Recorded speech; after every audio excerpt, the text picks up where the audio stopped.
Hey guys, tonight we're stepping into mud and feathers.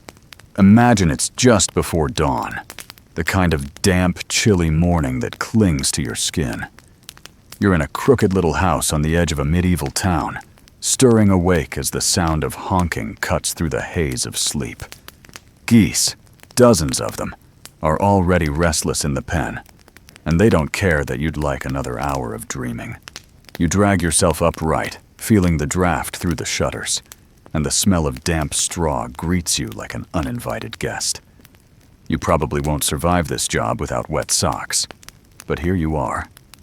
So, before you get comfortable, take a moment to like the video and subscribe, but only if you genuinely enjoy what I do here. I'd also love to know, where are you listening from, and what time is it right now? Share it in the comments. Now, dim the lights, maybe turn on a fan for that soft background hum, and let's ease into tonight's journey together. You tug on rough wool leggings, scratchy enough to wake you fully, and a cloak that already smells faintly of smoke. The streets outside are slick from last night's rain. You hear the drip of water falling from the eaves. The air carries that earthy tang of wet clay and manure, an aroma that would make modern realtors cry, but was perfectly normal then. Your flock of geese waits, their bright eyes glinting in the half-light, their bills clicking in annoyance at your slowness.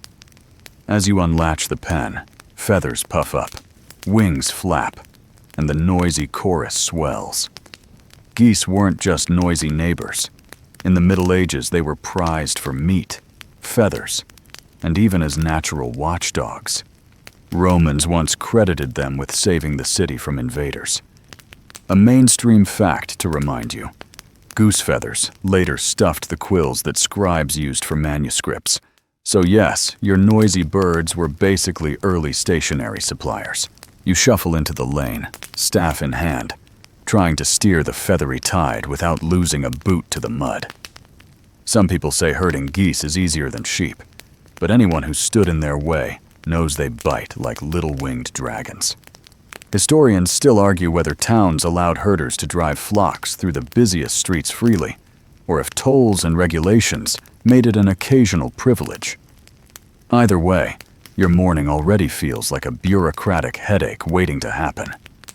There's something comically grand about these waddling creatures clogging narrow alleys, their webbed feet slapping in puddles while your neighbors groan about the noise. One goose splashes dramatically, as if auditioning for a very soggy play. Another nips at your cloak, reminding you that authority in this job is a two-way street. Quirky tidbit: in some villages, children were paid a few coins to help herd geese to market, though mostly they caused more chaos than they solved. You sigh, but at least the geese don't demand back pay.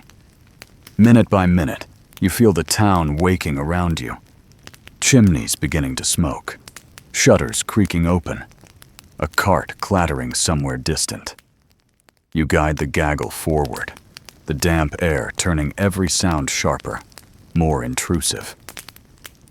Your boots squelch, your geese honk, and you start to think maybe the whole medieval soundscape was just the street is barely wide enough for two carts to pass.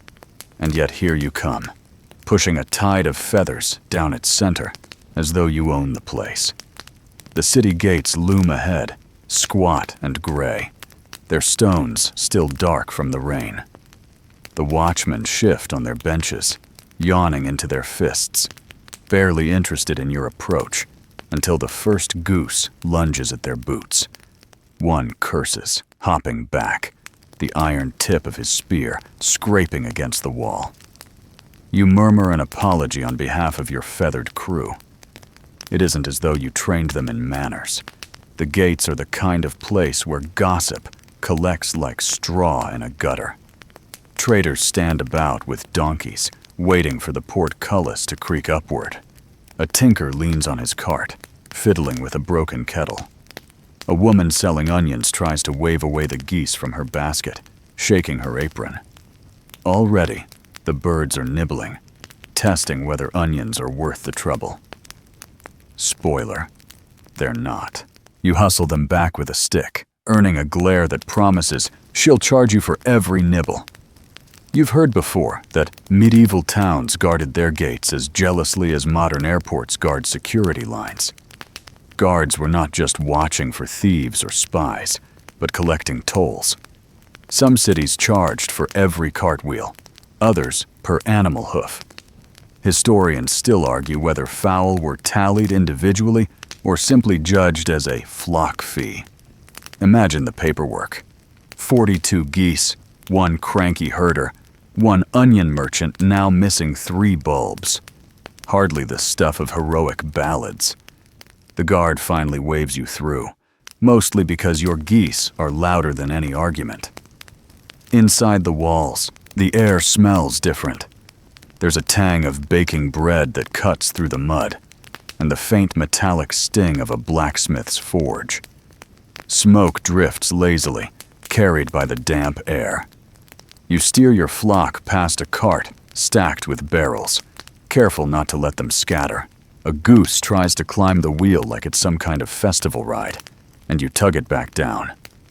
A mainstream fact floats in as you walk. In many European towns, gates were locked from sundown to sunrise, not opened again until morning bells.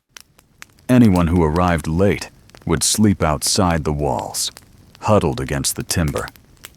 For herders like you, the morning gate opening was the lifeline, your chance to get birds to market before the choicest stalls filled. Timing was everything, though geese rarely cared for schedules. A group of apprentices wanders past, all elbows and mockery. One mimics the geese's honk so loudly he nearly startles the whole flock into scattering. You bite back a retort, though the idea of letting a goose chase him down the lane seems tempting. The birds have more authority than you sometimes. Quirky tidbit here. Medieval law courts occasionally used animals as defendants. Pigs, goats, even roosters were tried for crimes ranging from theft to disturbing the peace. No record exists of a goose being sentenced, though if noise were punishable, your flock might serve life in the stocks. The lane narrows again, and ahead stands a group of traveling merchants. They're deep in argument about tariffs, voices sharp, gestures broad. You pause at the edge, weighing whether to squeeze through or wait. Geese don't pause. They surge forward, wedging themselves into the debate like feathery mediators. A barrel tips, a boot gets nipped, and suddenly all eyes are on you. You raise your hand in apology, half wanting to vanish into the cobblestones. Yet the merchants laugh instead, muttering about stubborn birds being more honest than any taxman. Historians still argue whether toll exemptions for clergy extended to their animals. If monks drove flocks through gates, were their geese considered holy and tax-free? The surviving ledgers are frustratingly vague. You suspect the guards just pocketed coins and claimed divine exemption later. Either way, it doesn't help you now. Your purse is lighter by a few pennies, though you swear you didn't see anyone collect them. Geese, perhaps, made convenient scapegoats for vanishing change. The market square lies ahead, but the journey there is never straightforward. Cobbled alleys twist and double back, each one lined with doors that lean inward like nosy neighbors. From windowsills, women beat rugs, sending cascades of dust onto your cloak.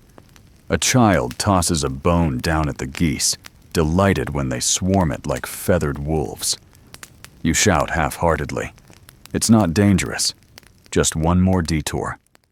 For a moment, you pause by a trough to let the flock drink. Their bills dip and splash, scattering droplets across your face. You wipe it away, muttering. You'd pay for a splash of clean water, though in this century that's a rarity. A light joke slips into your mind. Medieval water sources were so questionable that even geese probably filed complaints. It's no wonder ale was the drink of choice. Weak, watered down, but safer than whatever dripped into those troughs. A bell rings in the distance, not from a church, but from the guild hall. You can tell by its tone. Lighter, hurried. Likely a meeting of weavers or coopers, some argument about privileges or fines. The sound adds rhythm to your march, geese falling almost in step. For a moment you imagine you're leading a parade, feathers shining, bills lifted in song. It's a ridiculous image, but then so is half of daily life here. The ground is slicker near the tanner's quarter. You know it by smell long before sight. Hides stretch on frames, soaking in foul vats. Workers glance up, their hands red with dye, their faces resigned. You urge the geese past quickly, not wanting them to take a detour into foulness. There's no easy way to wash a goose once it's rolled in tanning refuse. A merchant stops you, holding up a leather strap. He claims it will help keep your flock in line, a magical tether against chaos. You smile thinly.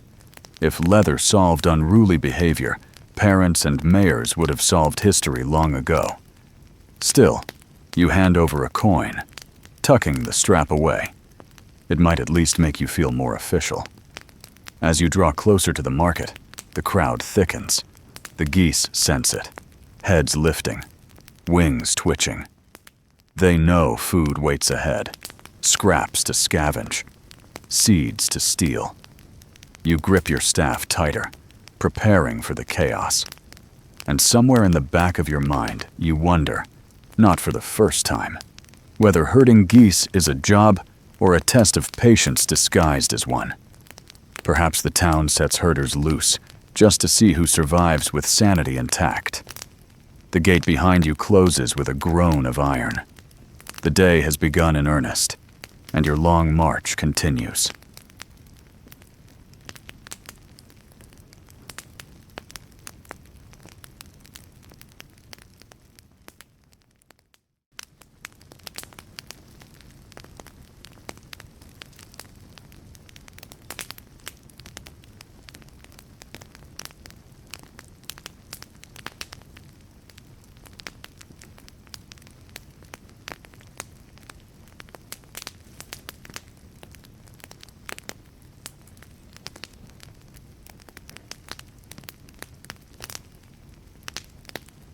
The market sprawls ahead, like a patchwork quilt, stitched from noise, smells,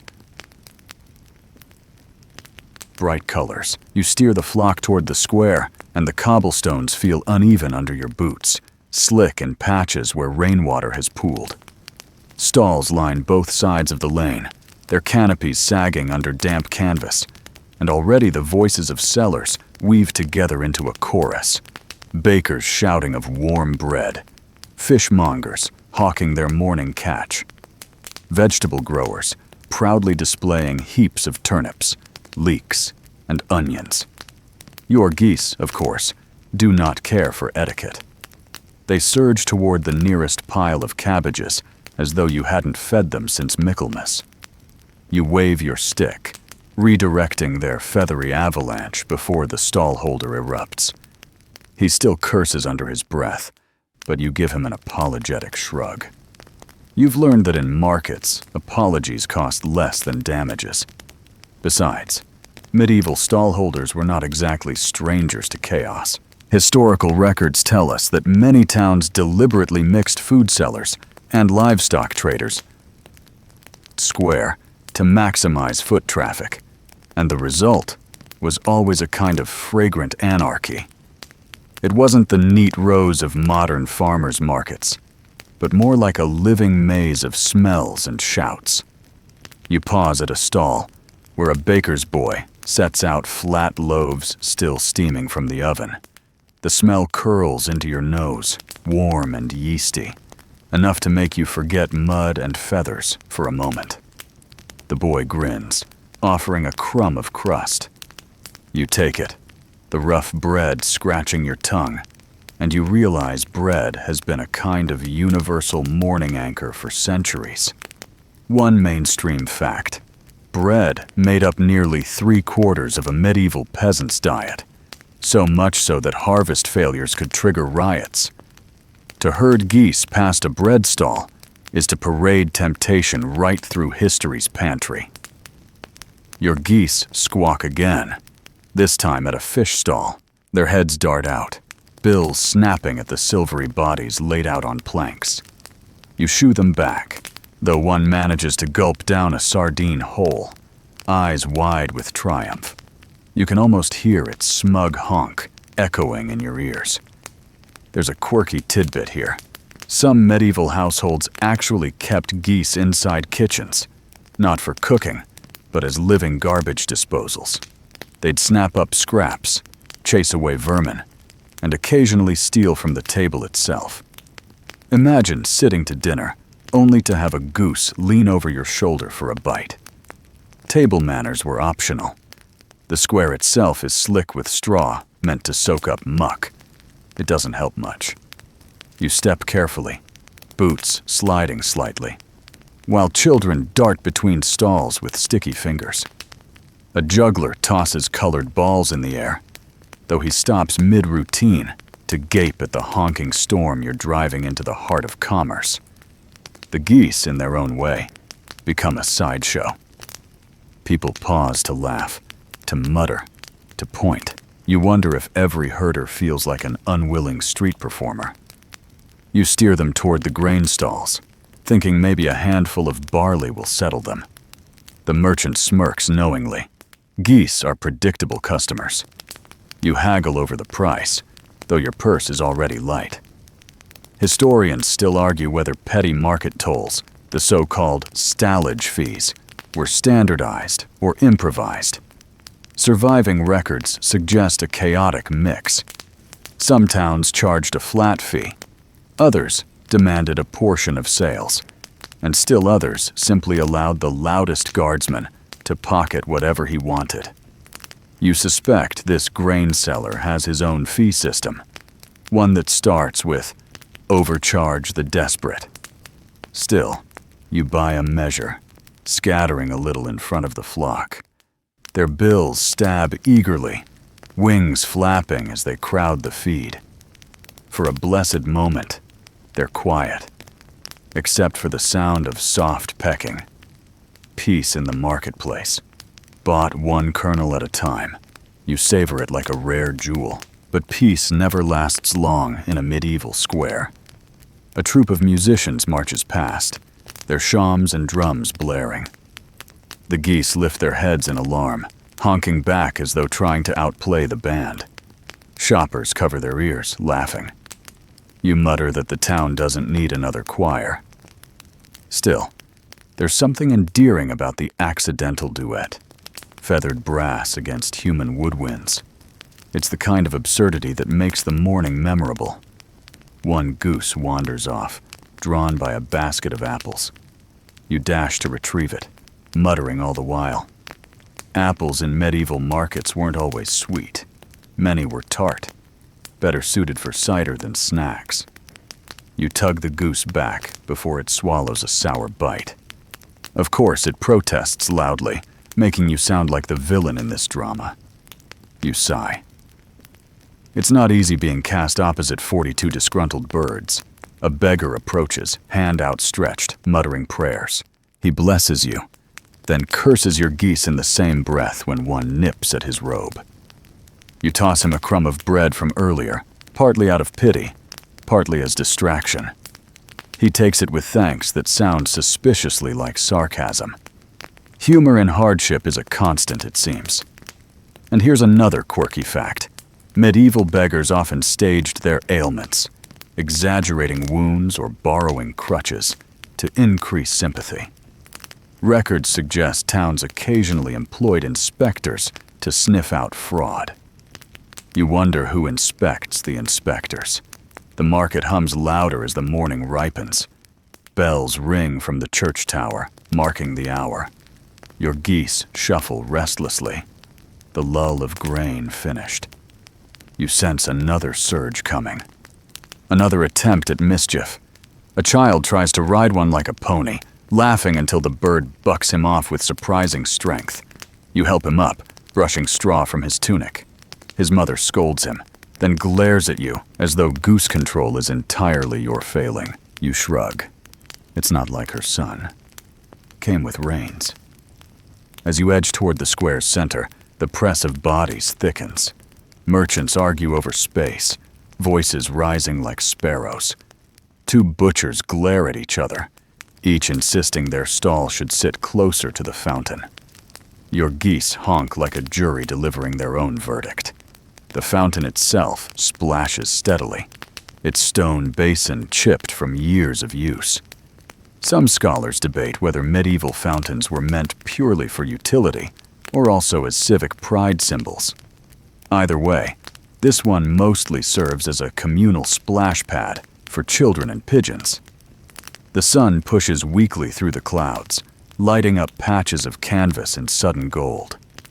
You squint, momentarily distracted, and in that instant, 3 geese dart toward a pie stall. The baker screeches, flapping his own arms in parody of your birds. You rush forward, clapping and shouting, herding them back. One goose waddles triumphantly, crust dangling from its bill. You mutter that it owes you half a penny. Through it all, you can't help smiling. The market may be chaos, but it's living chaos, stitched together by barter, laughter, curses, and the steady honk of your companions. You realize, not for the first time, that medieval towns were less about order and more about surviving disorder together. And strangely, that thought soothes you.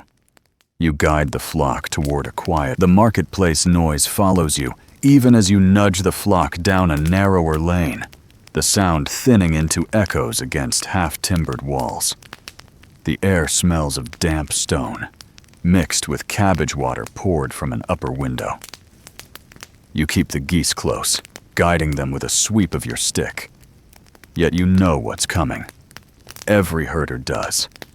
The moment children spot a moving flock, they appear as if conjured from cracks in the cobbles. And sure enough, 2 boys and a girl tumble out of an alley, eyes bright, hands already clutching pebbles. The first pebble bounces off the ground, harmless, but sharp enough to send one goose flapping wildly. The children laugh, high-pitched and merciless. You call out, voice low and warning, but their grins widen. Childhood in these towns was not the sheltered sort. Mischief was its own trade, and flocks made easy targets. You push forward, hoping to outrun them, but the geese scatter in the commotion. Their webbed feet slap in all directions, wings flaring. Your heart lurches as one charges directly at the ringleader boy, who shrieks and bolts behind a cart. Mainstream fact: medieval towns often passed ordinances about controlling livestock in streets precisely because of scenes like this. A runaway goose could knock over jars, trip a passerby, or, in one recorded case, chase a merchant so fiercely that he claimed damages in court.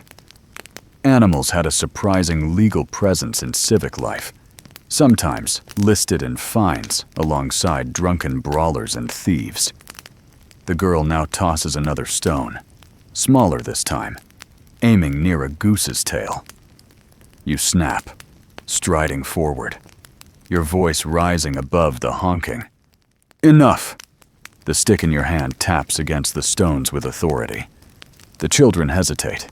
They know adults can scold, but a herder defending a flock is half feared, half mocked.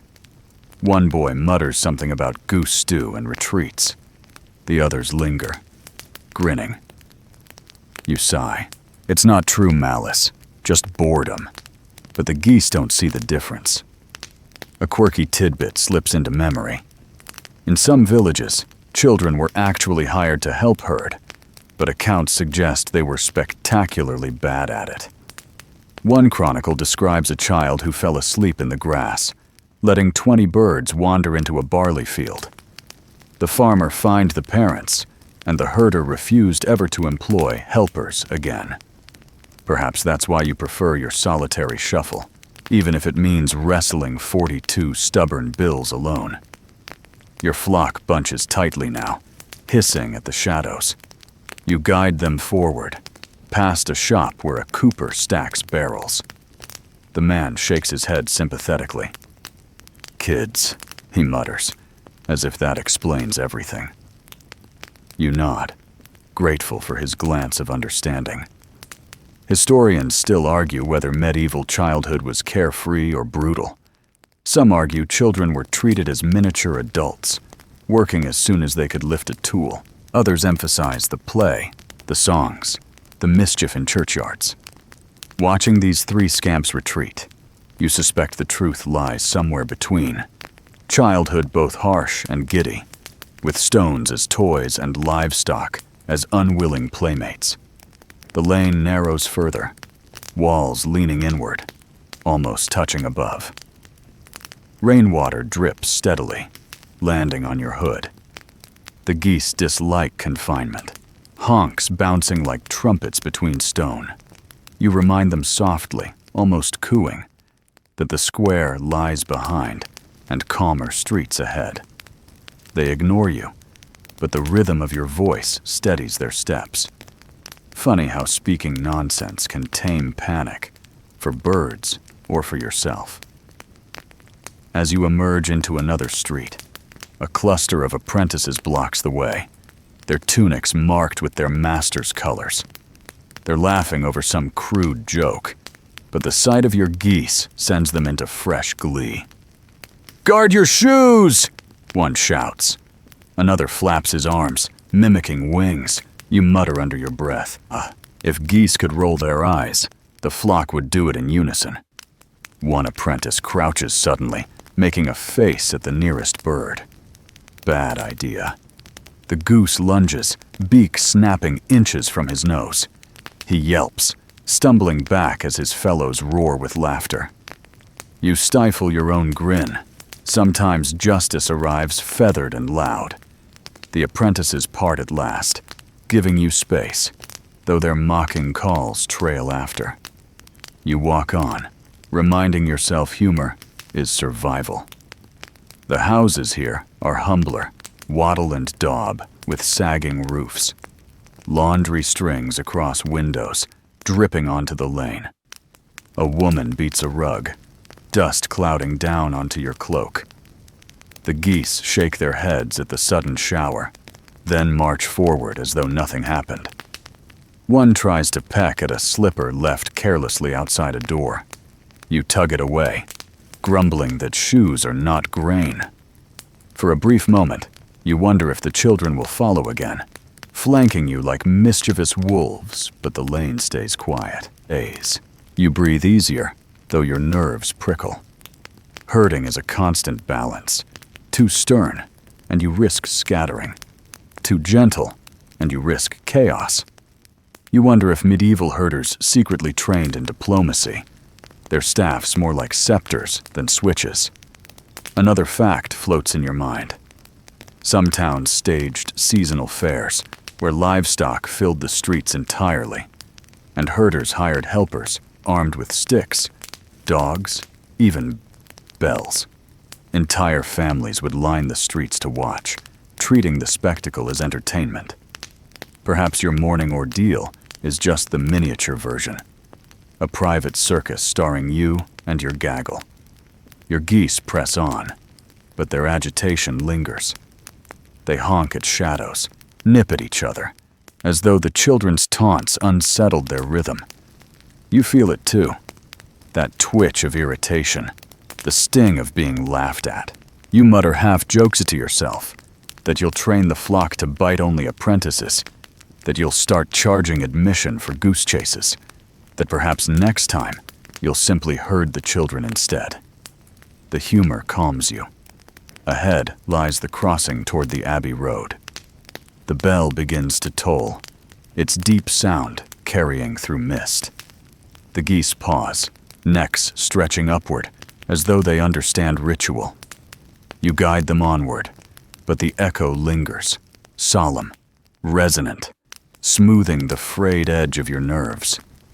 Whatever scorn the children threw, the tolling reminds you that days here are measured not by insults, But by bells, the sky darkens without warning, as though someone has thrown a sodden blanket across the morning. You glance upward, and sure enough, fat raindrops begin to fall, splattering against your cloak. The first drops patter harmlessly, but within moments the drizzle swells into a steady downpour. The sound is everywhere, on cobblestones, on roof tiles, on your hood, and most of all, on the restless feathers of your geese. They honk in alarm, heads jerking side to side, wings flapping against the sudden cold. You tug your cloak tighter, though the wool soaks quickly, smelling faintly of smoke and lanolin. Your boots squelch with each step, mud rising to claim them as if eager to swallow the leather whole. You mutter under your breath. Rain in a medieval town is more than inconvenience. The lanes have no drains, so water gathers in streams carrying straw, refuse, and sometimes worse, rushing downhill in messy torrents. You steer the flock toward the higher side of the street, away from the filth flowing down its center. The geese, however, treat the flood as invitation. Their instincts turn every puddle into a pond, every gutter into a riverbank.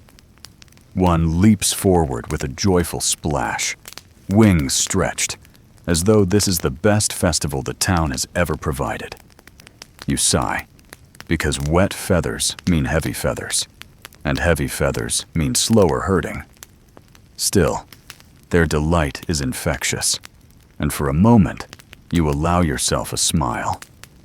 Mainstream fact: rain shaped medieval life more than most people realize.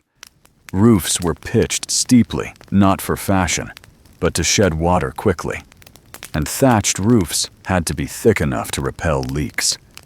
Poor drainage in towns often spread disease, and chronic damp made wooden beams sag. Some chroniclers even blamed entire plagues on foul air stirred up by stormwater. So when you feel the chill trickle down your collar, you know it isn't just discomfort. It's the medieval version of a public health warning. The geese honk louder, their voices blending with the drumming rain. Passers-by dart for shelter under doorways and archways. One woman lifts her skirts high, revealing mud-splattered boots as she scurries past. A merchant curses, throwing a canvas over his spice jars. The whole town seems to shrink inward, except for you and your obstinate birds, still waddling happily through the downpour. You almost envy their lack of concern.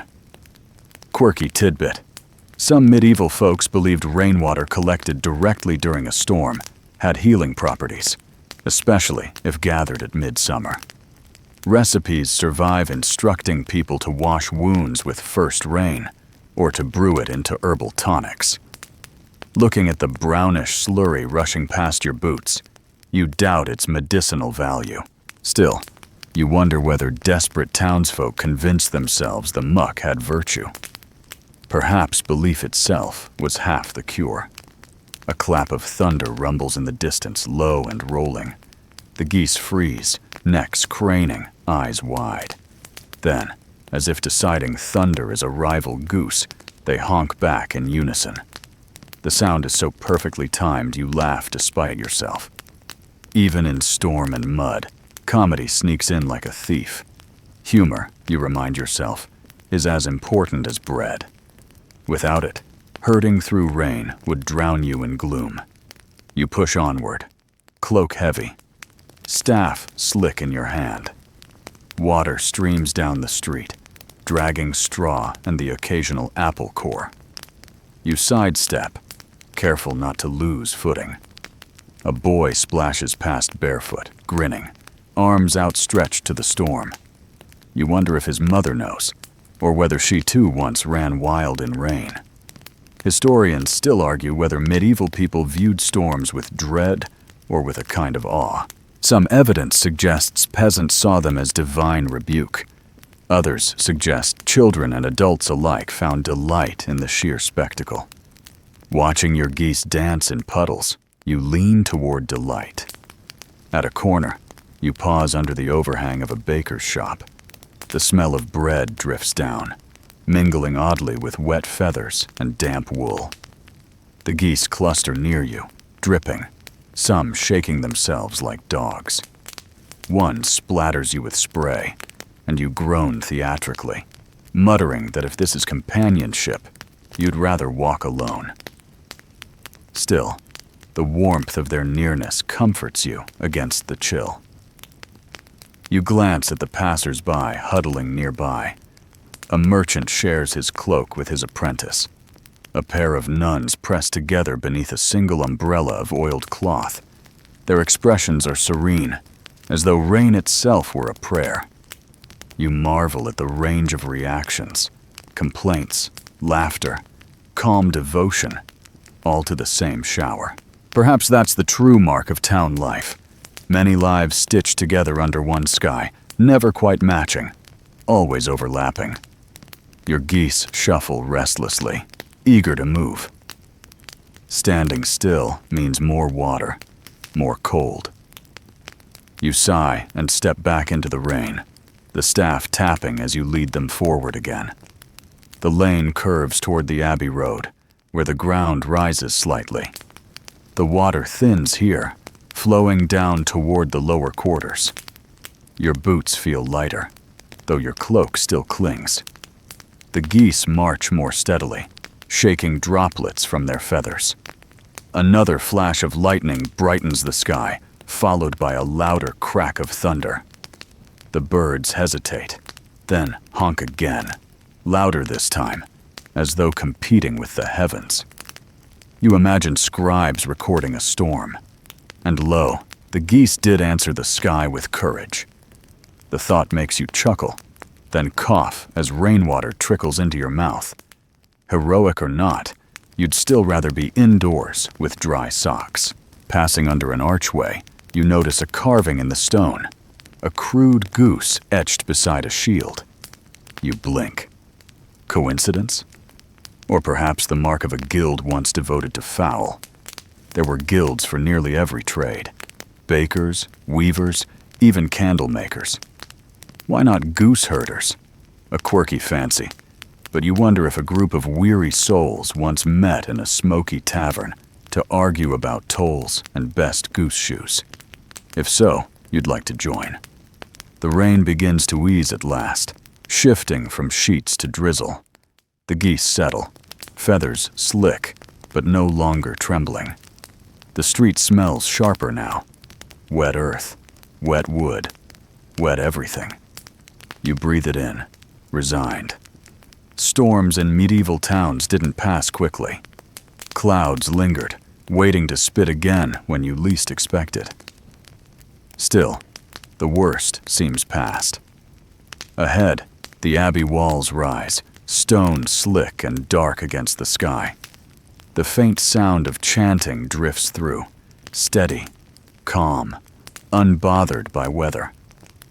The contrast strikes you. Inside, monks sing as though rain were a distant myth. Outside, you slog through puddles with ungrateful birds. Perhaps both are prayers in their own ways, one in harmony, one in stubborn motion. The geese march on, feathers glistening, voices hoarse from honking. You steady your pace, adjusting the stick in your hand, preparing for the next stretch. The Abbey Road stretches broad and clean compared to the cramped lanes behind you, though clean in a medieval town is always relative. Puddles dot the stones, and carts have carved ruts that hold thin rivers of rainwater. The abbey itself looms on a rise, its walls moss-darkened, its great windows tall and solemn. From within drifts the low drone of voices, monks chanting, syllables blending into a steady hum. The geese slow, necks stretched, as if puzzled by the sound. You can't help but smile. Perhaps they believe the chant is a rival flock. The bell tolls again, deeper here, resonating through your chest. Its rhythm steadies your steps. One goose honks in answer. startling a friar who passes by in a brown robe, hood pulled against drizzle. He pauses, watching your gaggle with the kind of bemusement reserved for divine mysteries and domestic nuisances. You nod politely, but he raises an eyebrow. Mainstream fact. Monasteries often owned large tracts of land around towns, and their livestock, cows, pigs, geese, were managed with meticulous records. Some abbeys even sold goose quills to scribes, ensuring their chants were written with the very feathers now marching stubbornly before you. The friar likely knows more about the economy of feathers than you ever will. The friar approaches, hand extended, offering what looks like a crust of bread. One goose lunges eagerly, but he pulls it back just in time, chuckling. "Hungry, are they?" he asks, voice soft, though there's a hint of teasing. You assure him they're always hungry. He nods knowingly, then warns you to keep them from straying into the cloister garden. Apparently last summer, a flock trampled the herbs, and the apothecary nearly excommunicated them. You promise vigilance, though your flock's record for obedience is questionable. Quirky tidbit.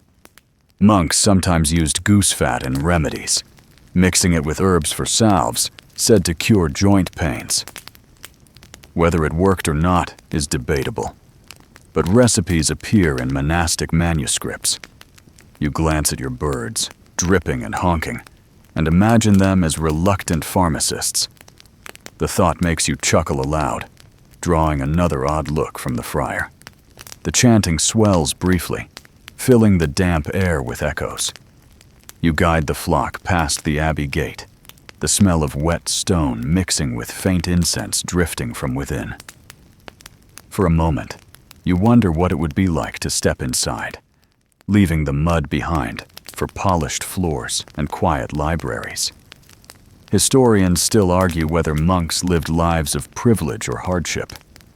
Their cells were bare, their meals plain, yet compared to herders slogging through rain, the cloister walls must have felt like paradise. The geese jostle suddenly, wings flapping. A novice carrying a basket of greens emerges from the gate, and the flock surges toward him. You shout, rushing to block them, but one goose grabs a lettuce leaf before you succeed. The novice squeals, clutching his basket higher, eyes wide in horror. You apologize, dragging the culprit back by its wings. The friar only shakes his head, muttering about temptations of the flesh, though he's clearly suppressing laughter. Past the abbey, the road widens into a small square. Pilgrims linger here, some kneeling before a stone cross, others waiting for entry. They wear patched cloaks, badges pinned to their hats, proof of journeys taken. Your geese weave among them, honking at staffs and satchels. Pilgrims pat their heads as though they were holy pets. You mutter nervously, herding them away before they steal more than blessings. One pilgrim, a woman with tired eyes, smiles faintly. "Geese brought me luck once," she says. You ask how, though you half expect a fanciful tale. She insists that on her journey, wild geese guided her path across marshland. You nod politely, though inside you think luck is relative.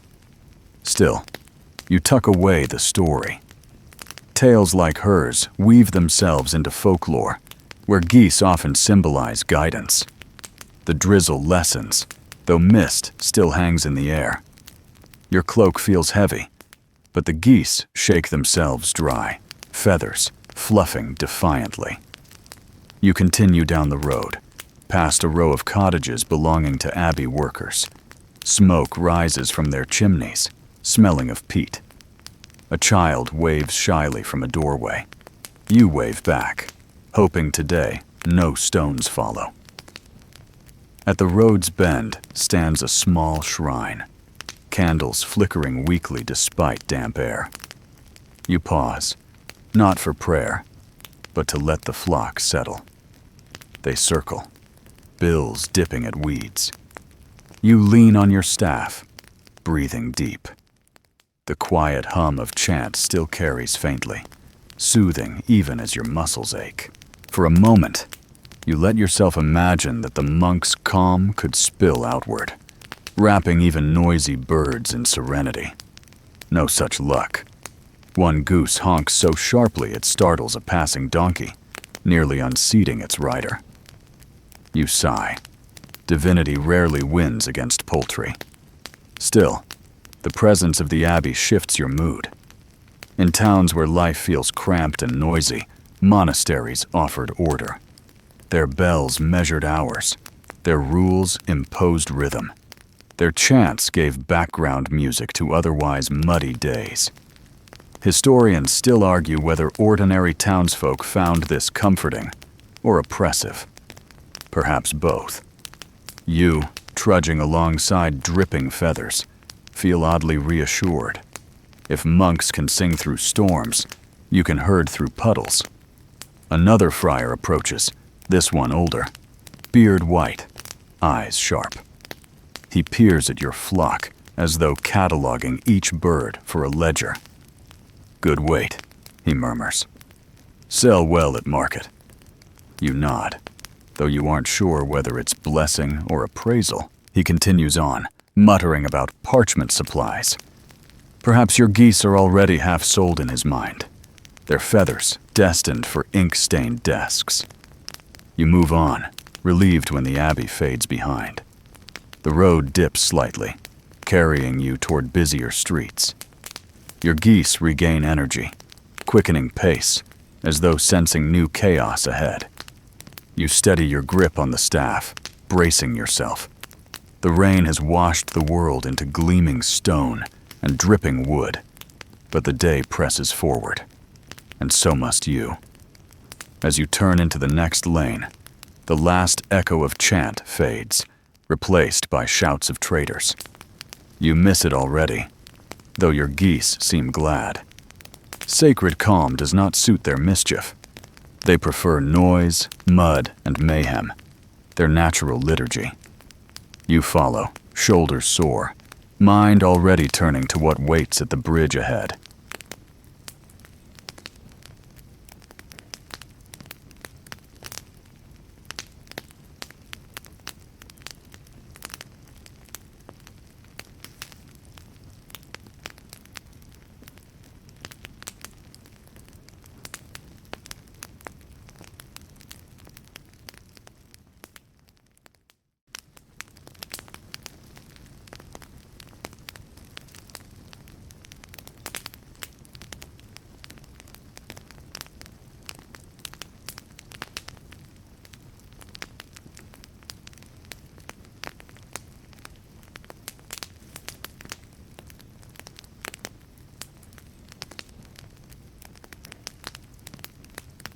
The road narrows again as you approach the bridge, the stones slick beneath your boots. You can hear water rushing below before you see it, swollen from the morning storm, the current tugging at its banks. The bridge is a wooden one, long and slightly arched, planks laid unevenly, and the sound of creaking rises with every step from those already crossing. You pause a moment at the edge, gathering your flock close. Bridges are tricky places for geese, and trickier still for the people who must endure them. A cart rolls onto the planks ahead of you, pulled by two tired horses. The wheels rumble, shaking loose drops of water that splash into the river below. The geese watch, necks craned, eyes bright. You tap your stick gently, urging them forward. Slowly they waddle onto the boards, feet slapping wet wood, wings twitching at the strange vibration. The cart driver mutters at you to hurry, but geese do not understand urgency. Mainstream fact. Medieval bridges were lifelines, expensive to build and maintain, often funded by tolls or even religious donations. Some towns placed chapels at their center, inviting travelers to pray mid-crossing, as though faith alone could hold timber steady. Yours has no chapel, just an old wooden arch. But the air feels just as tense. You walk carefully, knowing a slip could send bird or boot tumbling. Halfway across, the river roars louder. Rainwater has turned it into a muddy surge, carrying branches and the occasional barrel swept loose upstream. Your geese honk nervously, crowding together. The planks groan under the shifting weight. Traders coming from the opposite side shout, demanding space. A cloth merchant waves his arms, insisting your birds yield. You grit your teeth. Geese do not yield. The two sides meet in the middle, feathers against fabric, honks against curses. You try to keep peace, murmuring to both birds and men, but one goose nips a dangling bolt of cloth. The merchant screeches, tugging back, his fabric now marked with a damp bill print. You apologize quickly, though the man mutters about stew pots. Another traveler laughs, suggesting your flock might be better accountants than companions. You let the insult slide, better laughter than anger. Quirky tidbit. Some medieval toll collectors were notorious for charging differently, depending on mood, time of day, or the traveler's appearance. Stories survive of toll keepers demanding extra pennies for animals deemed troublesome. You half expect a guard to appear mid-bridge, holding out a hand for honking tax. Luckily, none emerges. You suspect even tollmen dislike wet planks. Your flock pushes forward again, feet slipping slightly on the damp wood. You urge them slowly, keeping them close. One goose peers through the gaps between planks, watching the river rush below. It honks in alarm, wings flapping, startling the others.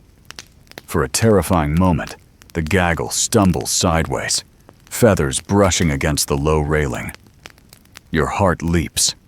If they panic, there's no stopping them from tumbling into the water. You swing your staff gently, guiding them back to the center. Breath comes easier once they're steady. Historians still argue whether medieval towns prioritized bridge repair or let them decay until collapse forced rebuilding. Records show both extremes. Some cities prided themselves on sturdy crossings. Others let holes gape wide. Looking down at the muddy torrent, you wonder whether this bridge leans closer to decay. Its creaks feel older than you, older than your geese, older than your patience. A gust of wind sweeps across, rattling the loose boards. Your cloak flutters, water spraying from its hem. The geese hunker down instinctively, wings pressed tight. For a moment, the bridge feels alive, groaning beneath nature's breath. You steady yourself, gripping the rail with one hand. You mutter, half a prayer, half a joke. If we all go down, at least dinner's sorted. The geese ignore you, but the traveler behind chuckles. Humor in danger is the only coin worth spending. Step by step, you near the far side. The sound of water fades slightly, replaced by the bustle of another street. The geese quicken pace, sensing firmer ground ahead. Their honks grow louder, echoing across the boards, until at last their feet hit stone again. Relief loosens your shoulders. Behind you, the bridge continues to creak under fresh travelers, but that is their burden now. On the far bank, the street spreads wide, lined with stalls and open workshops. The smell of wet wood mingles with smoke from smithies. A blacksmith hammers iron, sparks flying despite damp air. The clang carries over the market noise, rhythmic and sharp. Your geese shy from the sound, pressing close again. You guide them past, offering a nod to the smith, who barely glances up. His world is iron and fire, not feathers. You pause near a barrel maker's shop, catching your breath. The geese settle slightly, pecking at stray straw. One dips its head into a puddle, splashing. You watch the water ripple, carrying away tiny flecks of dirt. For a moment, The chaos of bridge and river fades, replaced by quiet rhythm. Then a shout breaks the calm. A trader storms past, waving his hands. "Keep them out of the way," he cries. His cart follows, piled high with wool sacks. The geese scatter, honking indignantly, before reforming behind you. You bow slightly, murmuring apology. In towns, space is always contested, and your flock is never the winner. Still, you march on. Head high, another mainstream fact rises in memory. Many medieval towns required bridge tolls, not just for upkeep, but to fund almshouses or chapels nearby. Crossing became not only a necessity, but a small act of charity. Perhaps coins spent here still echo as prayers in stone. You imagine each clink funding bread for the poor, or maybe just beer for the toll-keeper. Charity is in the eye of the collector. The geese honk again, snapping you back to present. They crowd toward a food stall where roasted chestnuts smoke in the rain-cooled air. The vendor shoos them, shaking a stick, but one manages a peck before you pull them away. The square at the bridge's end feels alive with chatter, a jumble of voices rising and falling like waves. You guide your geese through the press of people, stick tapping to keep them together, but it's impossible not to overhear the gossip that floats on the damp air. Townsfolk lean in close to share half-whispered stories, their words carrying just enough for passers-by like you to catch scraps. It's as though the very stones of the square thrive on rumor, feeding on secrets spilled with every exchange. One merchant, tall and broad, boasts about a new tax the mayor has promised will fix the paving of the streets. His companion snorts, saying the mayor's purse will grow fatter while the cobbles remain cracked. The geese honk loudly at this moment, and you chuckle. Their timing is impeccable, as if offering political commentary. Mainstream fact: municipal taxes were indeed a constant grievance in medieval towns, often sparking riots when pushed too far. Some towns kept careful ledgers, but others let funds vanish mysteriously into private pockets. You suspect this town leans toward the latter. A fishwife shouts about a caravan rumored to be raided by bandits along the northern road. She swears her cousin's husband's brother saw the wreckage himself. Another woman mutters that it's just tavern talk meant to raise the price of salt fish. Historians still argue whether such stories spread primarily from fear or from calculated schemes to adjust markets. Whatever the truth, your geese honk in irritation at being jostled, unimpressed with either fear-mongering or economic manipulation. You nudge them onward, weaving between clusters of gossipers. A group of apprentices lingers near the fountain, laughing too loudly about soldiers billeted in the town. One claims the soldiers are so poorly paid, they've taken to pawning their armor. Another retorts that they spend their wages on ale and dice. You shake your head. Both might be true. Soldiers, after all, are as prone to foolishness as geese. Quirky tidbit. One chronicler recorded that during a siege, townsfolk once accused soldiers of selling the town's very stones as dice counters. Whether exaggeration or truth, it reveals how quickly gossip could paint entire groups as absurd villains. The geese, oblivious, peck at stray crumbs under the apprentice's feet. One boy laughs nervously as a goose eyes his bootlaces. You pause near a cloth stall, pretending to examine bolts of wool while your ears collect more scraps of news. A woman insists she saw a comet streak across the sky 3 nights ago, declaring it a sign of plague to come. Her neighbor shakes her head, saying it was merely a shooting star, no omen at all. Historians still argue whether medieval people genuinely feared celestial signs, or whether it was more a convenient excuse for events already underway. You prefer to think both impulses mingled, fear and wonder bound together under the night sky. The geese honk again, scattering a pair of pigeons. Their noise draws attention, and suddenly your presence becomes another subject of chatter. "There goes the goose herder," someone says. "He'll flood the streets with feathers before noon." Another laughs, suggesting the mayor should tax honking by the hour. You bow slightly, embracing the role of walking entertainment. Better to laugh with them than fight every jest. The rain has eased, though dampness clings to every surface. Sunlight presses faintly through thinning clouds, catching on puddles so they shimmer like small mirrors.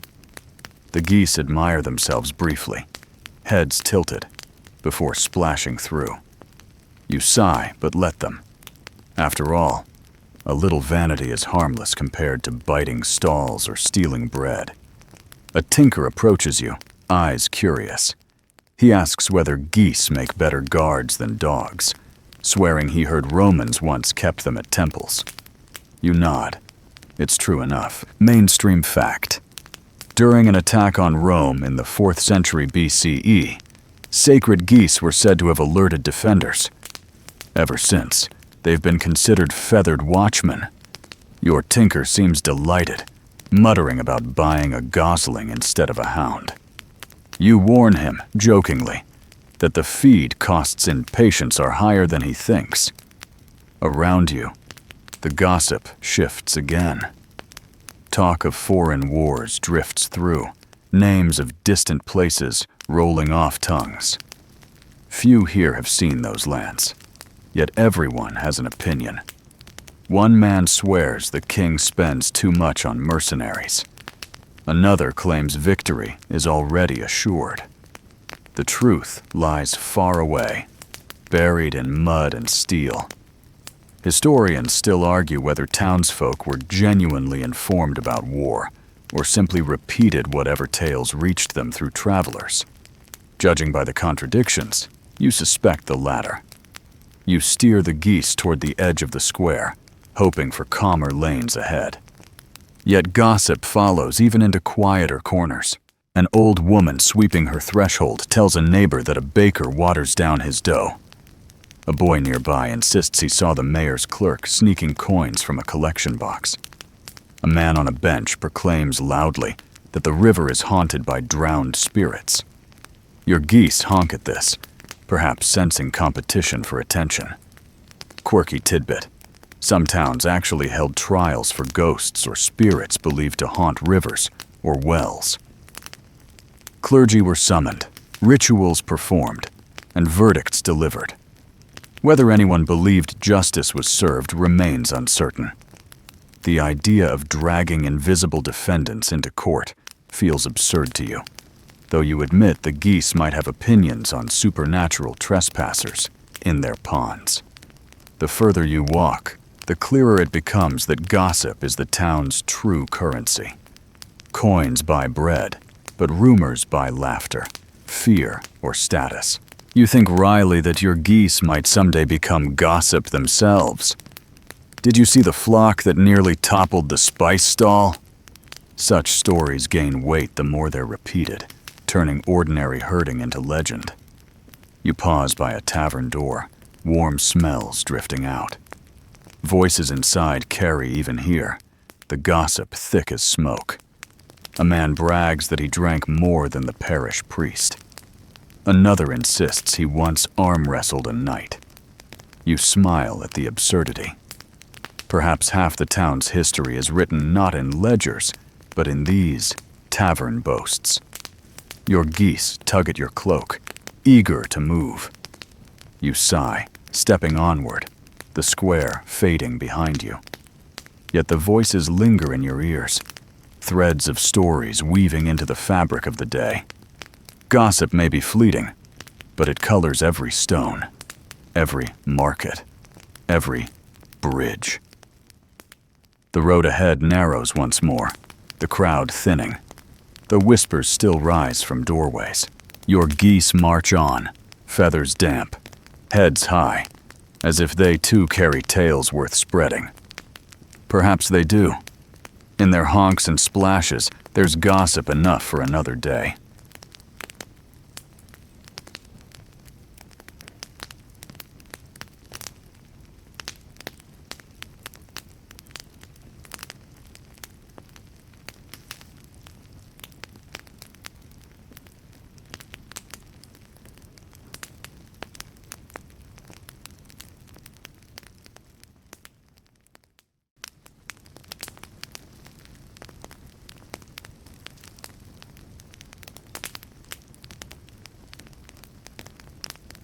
The tavern sits just beyond the square, its doorway framed by timber so blackened with age that it almost looks charred. A painted sign hangs above, swinging slightly in the breeze. The image is crude but clear enough, a frothing mug with a goose perched proudly beside it. You smirk at the coincidence, nudging your flock past. They honk as if claiming it was designed for them. Inside drifts the sound of voices rising and falling, mingled with the sharper notes of a lute, plucking in uneven rhythm. You hesitate only a moment before guiding the geese into a pen, built for travelers' animals, at the side of the tavern.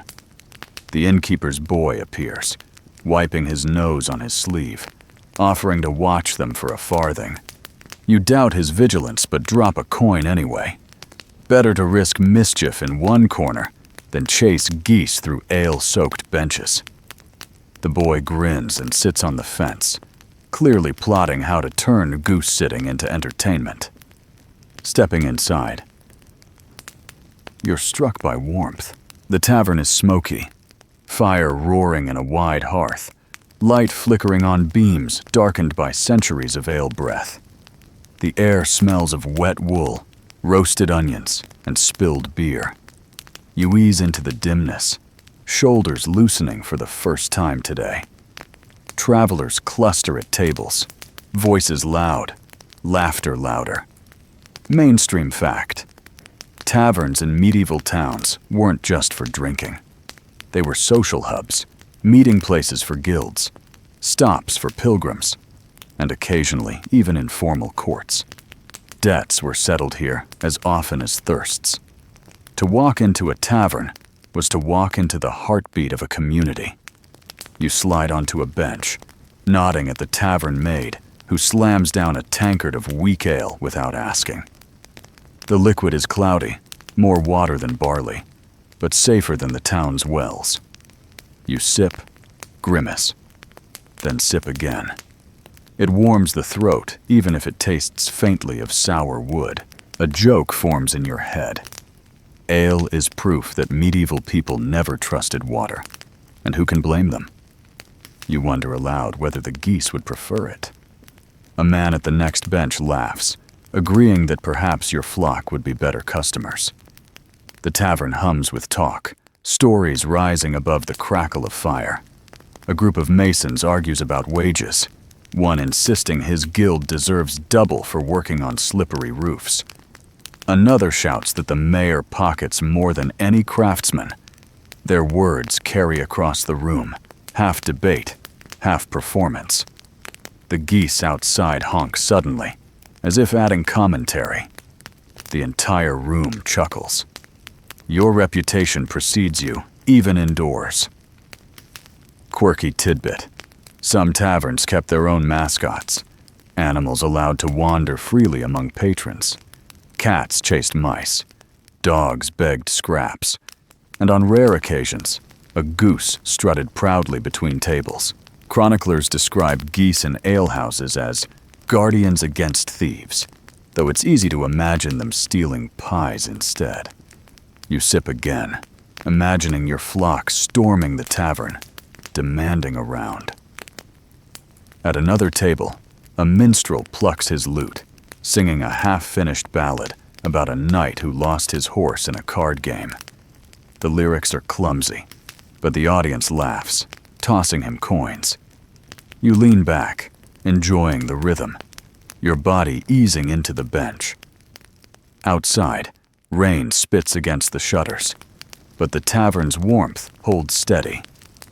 Historians still argue whether taverns were dens of vice or necessary centers of community life. Moralists condemned them, yet town councils met here as often as in official halls. Watching men shake hands over debts, women gossip by the hearth, and travelers exchange news. You suspect the truth lies in the balance.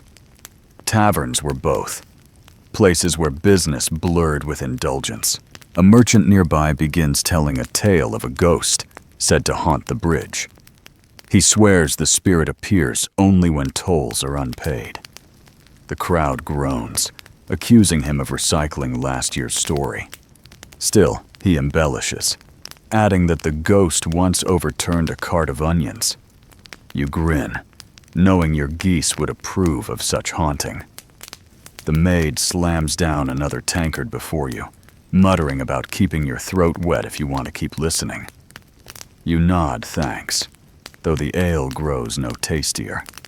A dog noses at your boots, sniffing for crumbs. You scratch its ears absent-mindedly, thinking how taverns are equalizers. Merchants, masons, minstrels, herders, all crowded together, sharing warmth and stale air. One patron leans across, curious about your flock. He asks how many geese you herd, whether they fetch a good price, whether feathers sell as well as meat. You answer patiently, though he interrupts with his own stories of keeping ducks in his youth. He claims one duck once stole his brother's hat. You laugh, admitting geese would have gone for the shoes too. The crowd joins in, laughter echoing under beams. Quirky detail resurfaces. Some accounts suggest taverns occasionally brewed goose fat into remedies for sore throats, mixing it with honey and spices. You can't imagine asking a barkeep for that concoction, but you suppose desperation brews strange drinks. Your throat aches slightly from the damp, and you wonder, half seriously, if you should have tried it. Outside, the honking grows louder. You excuse yourself, slipping back into the yard. The boy sits on the fence, grinning, watching as one goose tries to climb onto a barrel. The rest flap indignantly at his laughter. You herd them back into place, muttering. The boy shrugs, insisting they're entertaining the neighbors. You sigh, wondering if taverns should charge admission for goose shows. Returning inside, you finish your ale, savoring the warmth it leaves in your chest. The tavern's chatter rises to a roar, voices overlapping until it feels like the very walls hum. You let the sound wash over you, not straining to follow every word. For once, you simply exist, resting while the world spins in gossip and laughter. Historians still argue whether medieval taverns were primarily male spaces, or whether women frequented them too. Evidence suggests both. Widows running inns, alewives brewing, travelers of every kind, pausing for rest. Tonight, or rather, this morning in your story, you see all manner of faces, each etched with weariness and humor. You push back at last, standing slowly, staff in hand. The road still waits, and the geese cannot linger forever. You nod to the patrons, some raising tankards in mock salute. One minstrel calls out, "Sing them a song next time, Goose Man." You grin, muttering that your choir prefers honking. The sound of drums reaches you before you see them, a deep thump that rattles windows and makes the geese lift their heads in agitation. You round a corner, staff steady in hand, and there they are, a procession of guild members marching proudly down the main street. Each carries a banner, heavy fabric snapping in the damp breeze, painted with shears, looms, or hammers. The Guild of Weavers takes the lead, their dyed cloaks vivid against the gray morning, their steps deliberate, as though each stride weaves pride into the cobblestones. Your geese halt, startled by the sudden wall of legs and banners. They honk indignantly, as if demanding the street back. You soothe them with murmurs, though part of you sympathizes. Geese believe every path is theirs alone, and today, the guild disagrees. Mainstream fact: medieval guilds were more than trade associations. They controlled apprenticeships, set prices, and staged processions to remind townsfolk of their importance. On feast days, their parades could last hours, each craft outshouting the others with music and flags. To see one in motion is to witness both pride and rivalry sewn together in bright cloth. The weavers sing as they march, voices rough but spirited. Their tune competes with the pounding of drums, while children dart alongside, waving scraps of ribbon. The geese honk louder, wings flapping. The flock tries to push forward, and you dig in your heels, holding them back. One banner dips close, startling them further. A goose snaps at the fabric, beak catching the fringe. The bearer yelps, tugging upward. The crowd bursts into laughter, though the banner now sports a damp mark. You bow apologetically, though inside you stifle a grin. Quirky tidbit: records survive of guild parades where animals joined deliberately. Oxen pulling carts, dogs in ribbons, even trained bears in chains. Perhaps one day someone will remember the goose that bit a weaver's banner and insist it was all part of tradition. The road clogs quickly. Behind you, more geese jostle, restless, while ahead, the guilds occupy every stone. You glance around, searching for a way through. A side alley appears narrow, but passable. You nudge the flock, guiding them left, staff tapping. The geese resist at first, but the sound of drums presses them onward. The alley is damp, walls close, with laundry strung overhead like makeshift banners of ordinary life. A woman leans out a window, scolding you for bringing birds beneath her drying sheets. You apologize, though one goose has already shaken water onto her linen. She sighs, muttering about curses and stains. You quicken pace, eager to rejoin the main road. Emerging from the alley, you find yourself parallel with the parade. The guild banners wave proudly, the crowd cheering. The geese honk in rivalry, their chorus bouncing between timbered houses. You almost laugh at the absurd duel. Drums versus honks, banners versus wings. Historians still argue whether guild parades were meant purely for civic pride or also for political intimidation. Watching your geese challenge them, you suspect intimidation was always part of the game. A group of children spots you, pointing excitedly. "The Goose Man!" one shouts. Soon, the chant spreads. "Goose Man! Goose Man!" The guild parade pauses as laughter ripples through the crowd. You flush, though your geese bask in the attention, spreading wings dramatically. They march as though leading their own procession, every honk a proclamation. The drummers falter briefly, unsure whether to compete. You mutter, half amused, half exasperated. This was supposed to be a routine herding day, not a rival parade. Still, there's no fighting momentum. The crowd now cheers both sides, guild banners and goose chorus, turning the street into a carnival. You guide the flock carefully, wary of sudden lunges toward fabric or shoes. Quirky tidbit: some guild statutes banned members from mocking rivals in processions, though inevitably someone always did. Carpenters accused masons of stealing stone. Bakers claimed millers shorted flour, and tailors boasted of dressing saints in tapestries. Perhaps today's new rivalry, geese versus weavers, will someday be written into bylaws. The parade slows near a fountain where officials stand, nodding solemnly. The guild masters raise their banners high, shouting prayers. The geese honk at the splashing water, perhaps jealous of the attention. You tug them aside, steering toward the quieter edge of the square. The crowd follows with laughter and pointing fingers. You mutter that if geese had their own guild, they'd demand higher wages than all the rest. Historians still argue whether townsfolk truly admired guild pomp or tolerated it as noisy theater. Records describe both pride and irritation. Watching faces now, you see both. Children delighted, old men grumbling, mothers dragging tired little ones away. The geese, at least, thrive on attention. They stretch their necks, honking like royalty. You press forward, leaving drums and banners behind.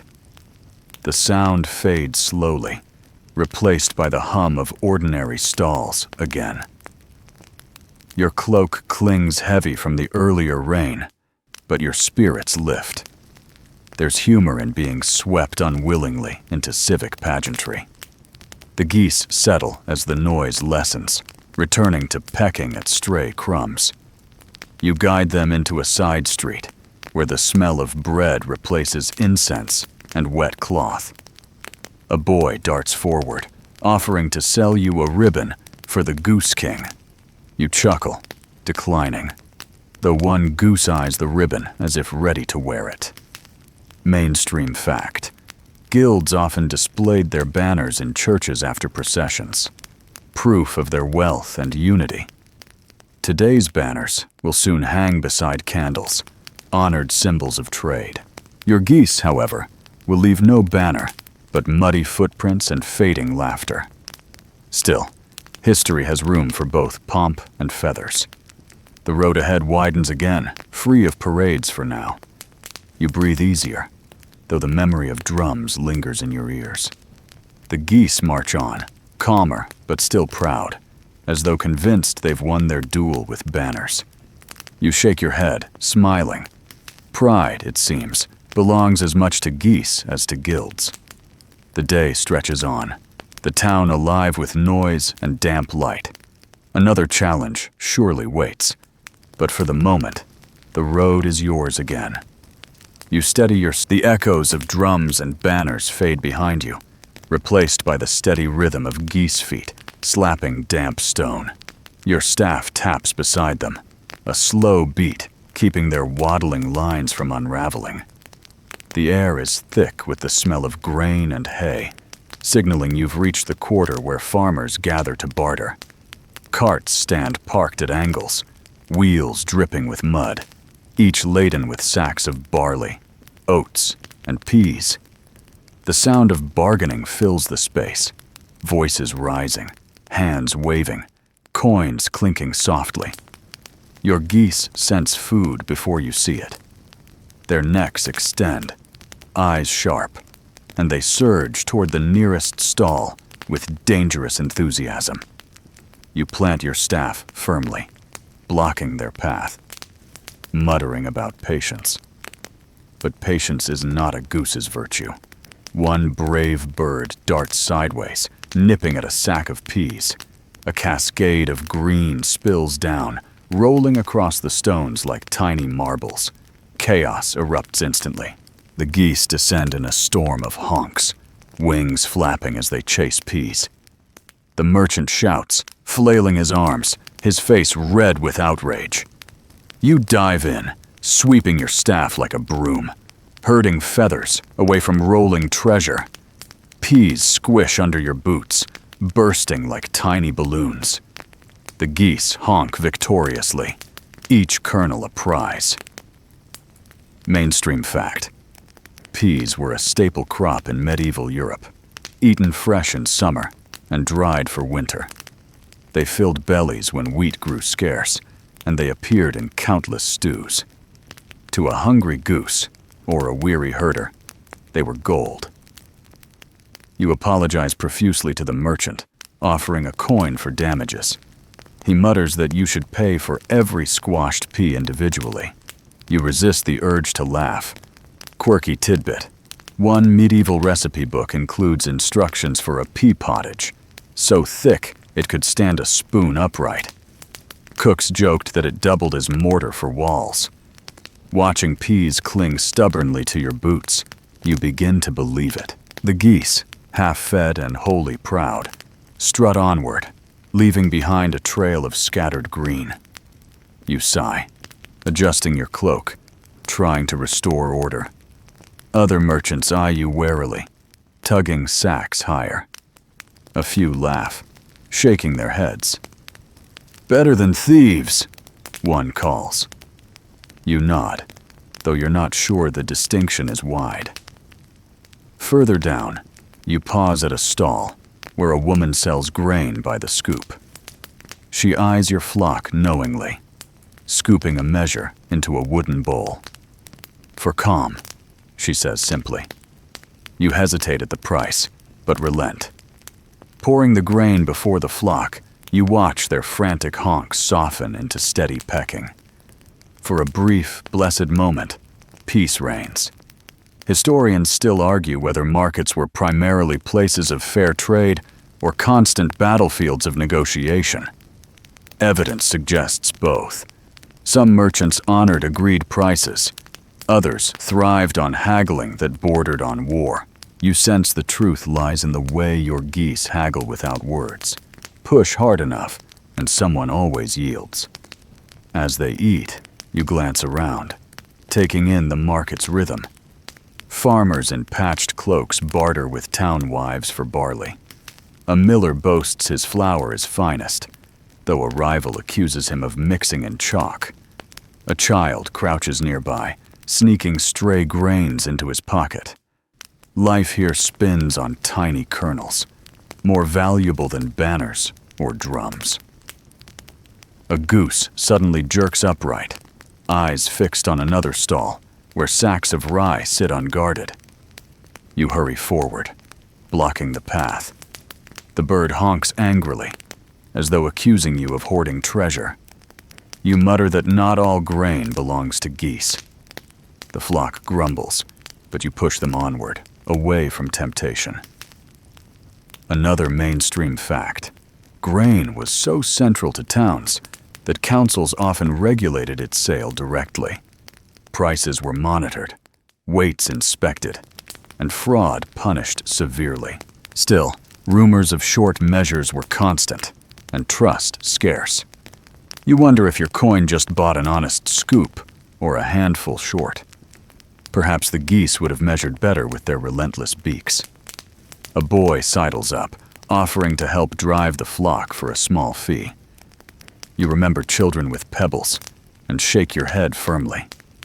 He pouts, then dashes off, tossing a stick into the path just to prove his point. The geese stumble, honking furiously, before regaining stride. You sigh. Help is rarely helpful. Quirky tidbit. In some fairs, contests were held where men chased greased pigs or geese for prizes. The idea of smearing lard on a goose and letting townsfolk chase it through mud sounds ridiculous, yet records confirm it happened. You glance at your flock, imagining them in such games, and shudder. Herding them is exhausting enough without lard. You steer them toward the square's edge, where a small crowd argues over the mayor's new levy. Words fly sharp as knives. Some insist the tax will ruin farmers. Others claim it will build a new granary. The geese honk as they pass, inserting noise into debate. A woman laughs bitterly, muttering that even birds protest. Historians still argue whether medieval taxes strengthened towns or weakened them under constant strain. Records show both. Granaries built, bridges repaired, yet also riots sparked when burdens grew heavy. Watching the crowd now, you sense tension simmering, ready to boil at the next rumor. The geese tire briefly, slowing their march. You allow them a pause near a trough filled with rainwater. They drink greedily, splashing bills, sending droplets onto your cloak. You lean on your staff, shoulders aching. But there's comfort in rhythm. Drink, honk, step, repeat. The simplicity steadies you amid the market's noise. A merchant nearby sets out sacks of millet, humming softly. He glances at your flock, then offers a knowing smile. "They'll sell well," he says. You nod, though you're not sure whether he means meat, feathers, or mere spectacle. To you, they're companions as much as currency. He shrugs, returning to the road ahead narrows again, hemmed by stone houses whose upper stories lean inward, as if conspiring over the street. Smoke curls lazily from chimneys, mixing with the sharper scent of iron. The sound of boots striking cobbles grows louder until armored figures appear. Soldiers, their mail glinting under a shy sun. They march in loose formation, spears angled, helmets dull from rain. The geese stop abruptly, necks stretched, eyes fixed on this strange, clattering presence. You tighten your grip on the staff. Soldiers are unpredictable neighbors, alternately laughing companions or quick-tempered bullies. One at the front notices your flock and grins. "Clear the way," he calls, voice carrying the authority of someone used to being obeyed. Your geese, however, have never studied military drill. They stand firm, honking in defiance. Mainstream fact: mercenary bands were common in medieval towns, hired by rulers or councils to defend walls, patrol roads, or fight distant wars. Their loyalty was measured less in patriotism than in coin.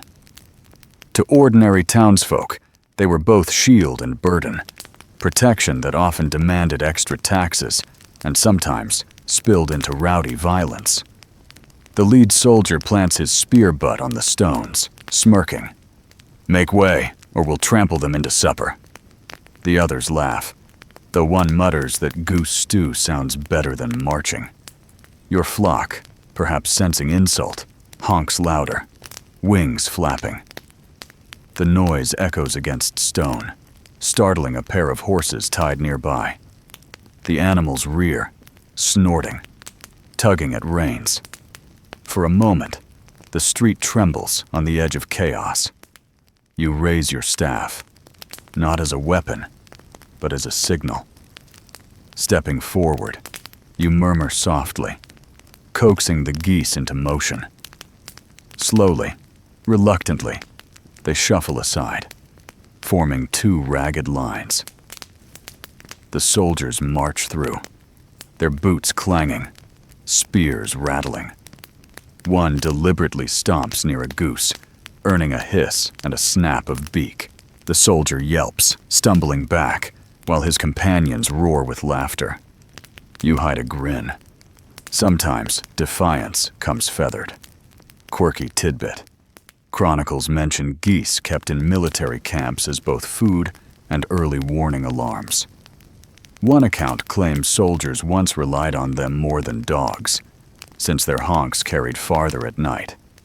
Looking at your flock, you wonder whether they're reliving ancestral duty, shouting warnings at these armored intruders.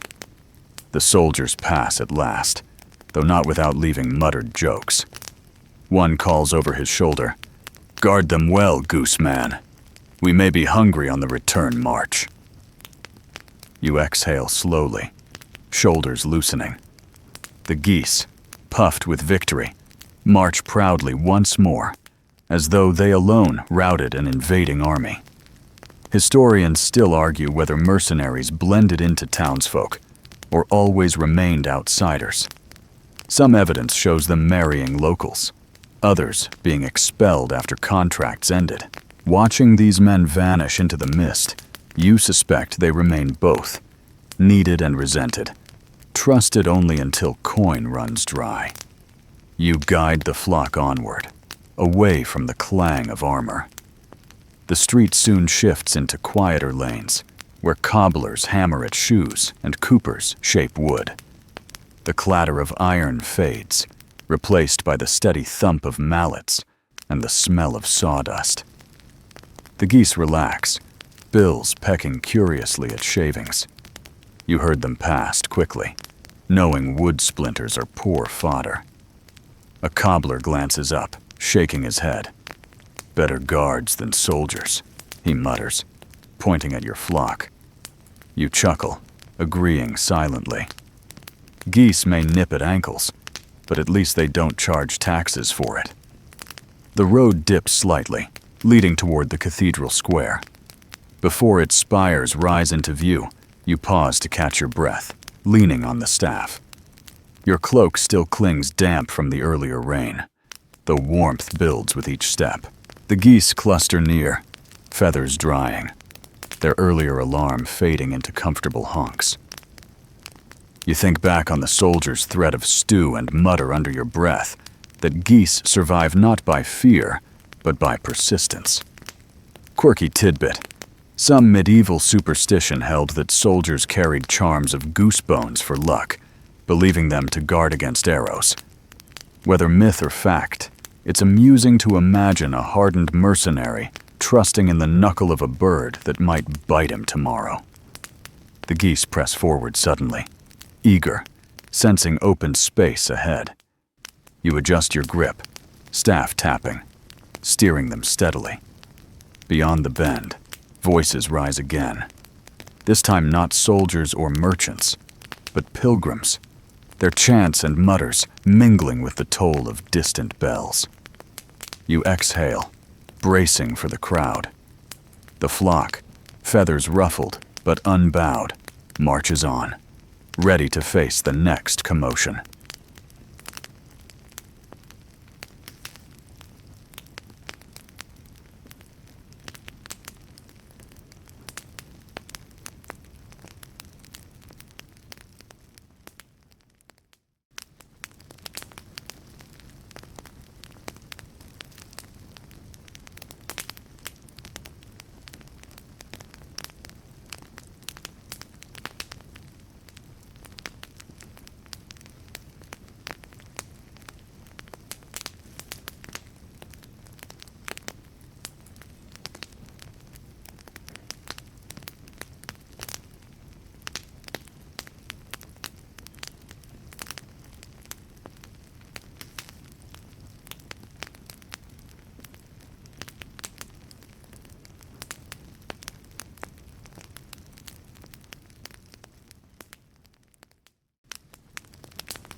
The lane widens into a great square, and there it is, the cathedral, rising like a mountain of stone. Its spires pierce the mist, their tips vanishing into gray sky, while the facade glistens from the rain. Statues of saints line the walls, their faces solemn, their robes streaked with moss. Pilgrims throng the steps, some kneeling, some clutching tokens, others pressing forward for a glimpse of relics said to lie within. The sound of their murmurs blends with the toll of bells, each note trembling through the wet air. Your geese hesitate at the sight, the crowd, the echoing bells, the looming height. It unsettles them. They honk nervously, wings twitching. You murmur softly, coaxing them forward. Their webbed feet slap against the stones, awkward but steady. People turn at the noise, laughter bubbling up at the sight of feathers invading sacred space. Mainstream fact. Cathedrals were not only places of worship, but also the beating heart of medieval towns.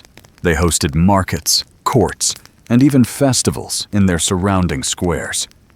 Pilgrims journeyed for days to see relics, believing a single touch could heal or absolve sins. To bring geese into such a square feels absurd. But in medieval towns, animals and piety often rubbed shoulders without apology. A group of pilgrims kneels by the steps, candles guttering in the damp breeze. One woman clutches a vial of water, murmuring prayers. Your flock waddles dangerously close, and you rush to steer them aside before they upset her devotion. The geese honk anyway, drawing a sharp glance from a priest who emerges from the doorway. His eyes linger on you, then on the flock, and finally he sighs, muttering something about the trials of towns. Quirky tidbit. Some medieval churches actually banned geese from their cemeteries, citing them as feathered desecrators who trampled graves. Records tell of fines imposed on herders who let their birds wander among tombs. Looking at your honking companions, you believe every word. The crowd presses tighter. Pilgrims shuffle toward a reliquary said to contain a saint's finger bone, their voices rising in song. Your geese, caught in the swell, begin honking along as though joining the hymn. Some laugh, calling it a miracle. Others scowl, muttering about irreverence. You bow your head slightly, pretending contrition while herding feathers aside. Historians still argue whether relics held genuine power or served primarily as civic wealth. Towns competed fiercely for them, building cathedrals higher to attract more pilgrims and, in turn, more coin. Watching the faithful press forward, you sense both forces at work, devotion and economy braided tightly together. A child breaks from the crowd, fascinated by the geese. She strokes one's neck before her mother yanks her back sharply, muttering about dirt. The goose honks indignantly, as though demanding recognition as holy. You stifle a laugh, though you half expect someone to declare the flock blessed by proximity. At the fountain in the center of the square, your geese gather to drink. The water splashes merrily, catching sunlight breaking through clouds. Pilgrims fill their flasks, believing it sanctified by the cathedral's shadow. Your birds dip their bills greedily, unconcerned with blessings. You lean on your staff, letting them drink, listening to the layered sounds. Prayers, bells, laughter, honks, all mingling into a symphony of town life. Quirky tidbit. In some medieval processions, animals were deliberately included to symbolize abundance or humility. Records even describe donkeys led beside altars. No mention of geese, but perhaps your flock now writes its own tradition, uninvited, but memorable. A monk approaches, robes damp, carrying a basket of small loaves. He hands them to pilgrims, murmuring blessings. Your geese lunge instantly, and you barely intercept them. The monk chuckles, pressing a loaf into your hand. For them, or for you, it matters little. You nod gratefully, tearing it into crumbs, scattering them carefully. The flock quiets, pecking in contented rhythm. The square sighs in relief. Historians still argue whether bread distributed at cathedrals was purely alms or part of subtle civic control, reminding townsfolk who held power. Either way, today it works as crowd control for your gaggle. The bells toll again, shaking the very stones. The sound startles the flock, but this time they don't scatter. Instead, they lift their heads, honking in unison, as though claiming the square as their own. Pilgrims laugh, some clapping, others crossing themselves nervously. You smile, caught between pride and embarrassment. The priest from earlier steps closer, raising a hand. For a moment, you fear rebuke. But instead, he simply mutters, "All creatures, praise in their way." Then he turns, vanishing into the cathedral's shadows. You exhale, shoulders loosening. Perhaps feathers in a holy square are not sacrilege after all. A group of boys runs past, chasing each other around the fountain. One nearly collides with a goose who hisses fiercely. The boy shrieks, darting away. Laughter ripples through the crowd again. You shake your head, half amused, half weary. The flock has become part of the spectacle, as much attraction as relic. As clouds break further, sunlight warms the square. Drops glitter on stone, banners flutter gently, and incense drifts faintly from the great doors. For a moment, the chaos feels almost orderly, woven together by ritual and rhythm. You stand quietly, staff grounded, geese clustered at your feet, listening to the hum of a town gathered in belief and barter. But the day moves relentlessly. Pilgrims still pour in, stalls reopen at the edges, and your geese grow restless once more. You toss the last crumb of bread, then tap your staff, steering them away from the fountain. The crowd parts reluctantly, murmurs chasing your heels. Some wave, some laugh, some mutter about feathers and faith. You guide the flock down a side street, away from spires and bells. The cathedral fades behind you, though its shadow lingers in your mind. Perhaps someday, people will remember the morning when geese joined the hymn. Perhaps they'll argue whether it was miracle. The side street begins calm enough, but calm in a medieval town rarely lasts long. You lead the flock past rows of stalls, their canopies patched with bits of cloth, when the first shouts rise. Two merchants stand nose to nose, voices sharp, arms flailing.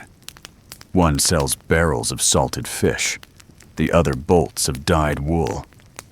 At first, the quarrel seems ordinary. Merchants bicker as naturally as breathing, but then their voices sharpen, words cutting louder than knives. Your geese sense tension instantly. They huddle close, honking uneasily, wings brushing your legs. You murmur softly, trying to keep them steady, but the argument builds like a storm. Mainstream fact: disputes in markets were common enough that towns often stationed beadles, minor officers, to patrol and keep order.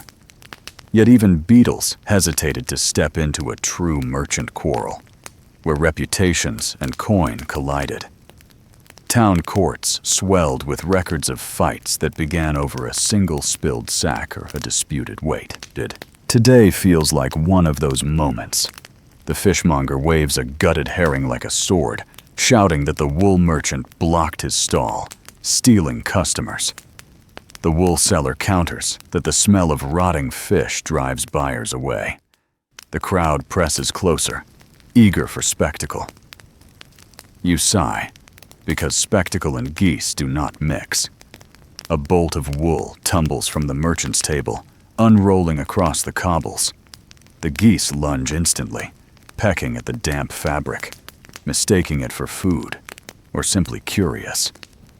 The wool merchant screams, rushing forward. The geese scatter, feathers flying, honks splitting the air. In the chaos, one goose collides with the fishmonger's barrel, sending brine splashing across boots. Shrieks erupt. Quirky tidbit: medieval courts sometimes punished quarreling merchants not with fines, but with humiliations, like forcing them to carry heavy stones around the market until tempers cooled. Watching these two red-faced men now, you think a stone march might save the rest of you grief. The geese flap wildly, half alarmed, half delighted by the uproar. You push your way in, staff swinging gently, herding them back. The fishmonger curses, pointing at your flock as if they are conspirators in his humiliation. The wool merchant, clutching his damp fabric, echoes his anger. For a moment, both sides unite, not against each other, but against you and your bird. You hold up your hand, apologizing, though your voice barely rises above the din. Historians still argue whether markets were truly controlled by civic officials or whether power lay in the loudest throats. Today, the loudest throats win, and you find yourself pushed backward, shepherding feathers against the tide of shouts. The geese honk louder, echoing every insult. To the crowd, it must look like a chorus of birds siding with chaos. Suddenly, a beetle does appear, staff in hand. Cloak damp from rain, he bellows for quiet, though his voice strains against the noise. The merchants freeze, glaring. then begins shouting accusations at him instead. The beetle groans, already regretting his duty. He glances at you as if to say, "Control them, or I will." You bow your head quickly, tugging the flock back. A goose snaps at a child's shoe, earning another shriek. You groan inwardly. The day began with mud, then rain, then parades. Now it teeters on the edge of riot. You guide the geese toward the alley's edge, away from barrels and bolts, praying no fresh disaster leaps into their path. Mainstream fact: some towns built covered markets specifically to reduce disputes, separating fish from cloth, grain from meat. Yet even in those halls, tempers boiled. Proximity breeds quarrels, whether over space, smell, or spilled peas. Quirky tidbit resurfaces. There are records of animals themselves dragged into disputes as evidence. One case cites a cow accused of knocking over a stall during a fight, presented before a judge as witness. Looking at your geese, you imagine them summoned to court, honking testimony until the judge begs for mercy. The merchant's quarrel fades behind you as the beetle herds them apart. The crowd disperses reluctantly, disappointed the fight ended without blows. Your geese settle, their honks softening into mutters. You exhale slowly, shoulders heavy with fatigue. Yet even as you escape, echoes of the quarrel cling. In towns like this, arguments were as inevitable as rain. The marketplace thrived on tension, each stall a border, each coin a cause for pride or grievance. Peace was fragile, easily shattered by a careless step or a curious goose. The flock marches again, feathers damp but steady, as though nothing happened. You mutter that perhaps ignorance is bliss. The geese ignore you, bills pecking at stray crumbs. Historians still argue whether markets fostered unity or division. Were they places of shared survival or battlefields of pride? Watching your flock weave onward, you think both are true. Cooperation builds stalls, but quarrels fill them with stories worth retelling. At last, the noise of shouts dwindles, replaced by the distant toll of bells. You steady your grip on the staff, guiding the flock toward calmer ground. Behind you, the quarrel fades behind you, but its noise still rings in your ears. You press on, guiding the flock into streets where shadows stretch long. Afternoon has settled into that gray space between bustle and weariness. Stalls begin to close, shutters creak, and lanterns spark to life. Your geese march slowly now, their feathers damp but drying, their honks softened, as if even they feel the length of the day. Then the bells toll again, this time not with the bright peal of celebration, but with the heavy rhythm that marks evening. Mainstream fact: in many medieval towns, bells structured daily life more than clocks ever could. Morning bells opened gates. Midday bells called prayers. Evening bells warned of curfew. People measured their days not by hours, but by the rise and fall of chimes. Tonight's tolling signals the market's close, the gates soon to shut, and the pressing need to return home. The geese seem to hear it too. They quicken their pace, wings brushing your legs, as though instinct knows darkness is no friend. You steady them with your staff, murmuring encouragement. The street lamps flicker uncertainly, faint orange glow dancing against wet cobbles. Water gleams like spilled metal in the dimness. Merchants hurry past, carts creaking, laden with unsold goods.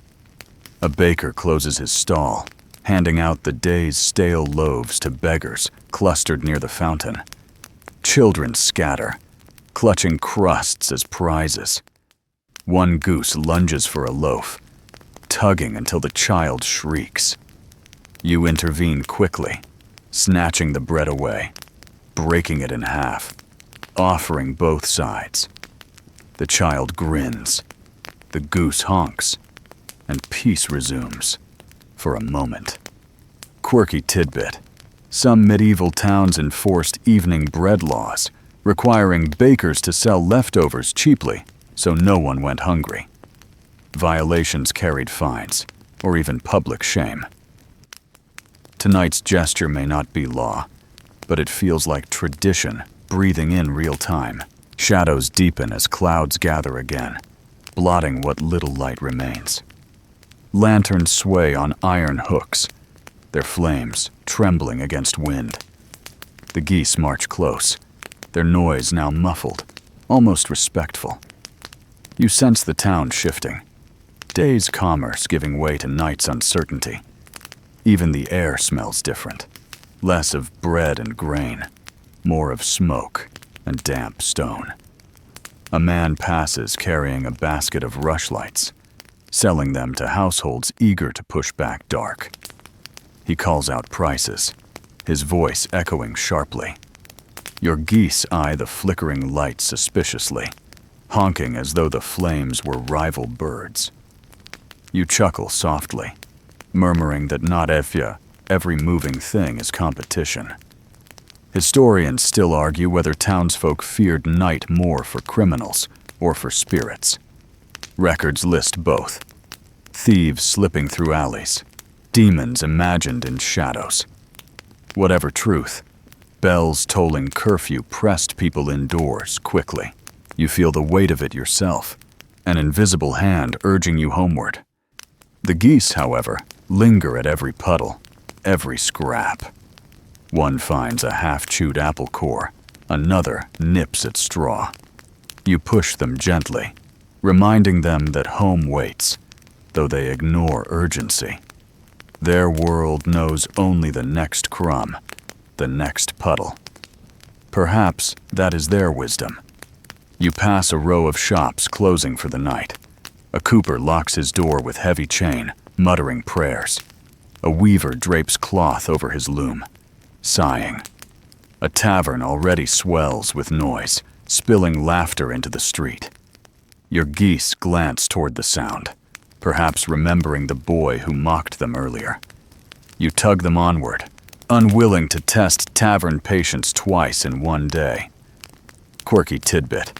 Lanterns in some towns were required by law to burn at crossroads all night, funded by taxes on alehouses. Failure to light them brought fines. Looking at the dim glow ahead, you wonder if your town's tax collector prefers drink to lamps. The bells toll again, slower now, each strike like a heartbeat fading. The geese press closer, honks subdued.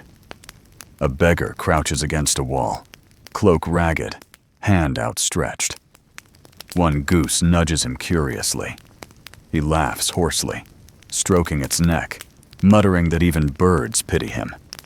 You slip him a coin, unsure whether for his sake or the goose's. He blesses you both, his voice cracked, but sincere. Historians still argue whether medieval charity sprang from genuine compassion or social pressure. Almsgiving earned spiritual merit, yet also calmed uneasy consciences. You wonder whether motive matters when the result is the same: a warmer night for someone. The geese grow restless as the streets empty. Each echo of their feet feels louder now, bouncing off shuttered windows. The town shrinks inward, people retreating behind walls. You alone remain visible, shepherd to a gaggle of honking defiance. The absurdity makes you smile faintly. In darkness, your flock seems louder, prouder, as though refusing to let night silence the town. Mainstream fact: curfew bells often preceded the covering of fires, when households banked embers to prevent blazes. With timber houses pressed so close, fire was constant terror. Tonight, smoke thins into the sky, evidence of coals buried carefully under ash. Your geese march past, feathers brushing your cloak. You guide them steadily, the rhythm of their steps anchoring your thoughts. The day has been long. Mud, rain, banners, quarrels. But evening softens it all. Even honks seem gentler, almost lulling. Quirky tidbit. Some towns believed geese sensed thieves in the dark, their honks exposing trespassers. Perhaps that's why soldiers joked earlier about supper. They feared feathered alarms more than blades. You imagine tying lanterns to their necks, patrolling streets like living guardians. The thought makes you chuckle softly. The road bends toward home now. Lanterns grow fewer, shadows deeper. The geese slow, weary, but still march. You murmur encouragement, promising straw and shelter. They answer with one last chorus of honks, voices echoing through empty streets. Historians still argue whether towns at night were silent or secretly alive with whispers. Perhaps both are true. Silence above, whispers below.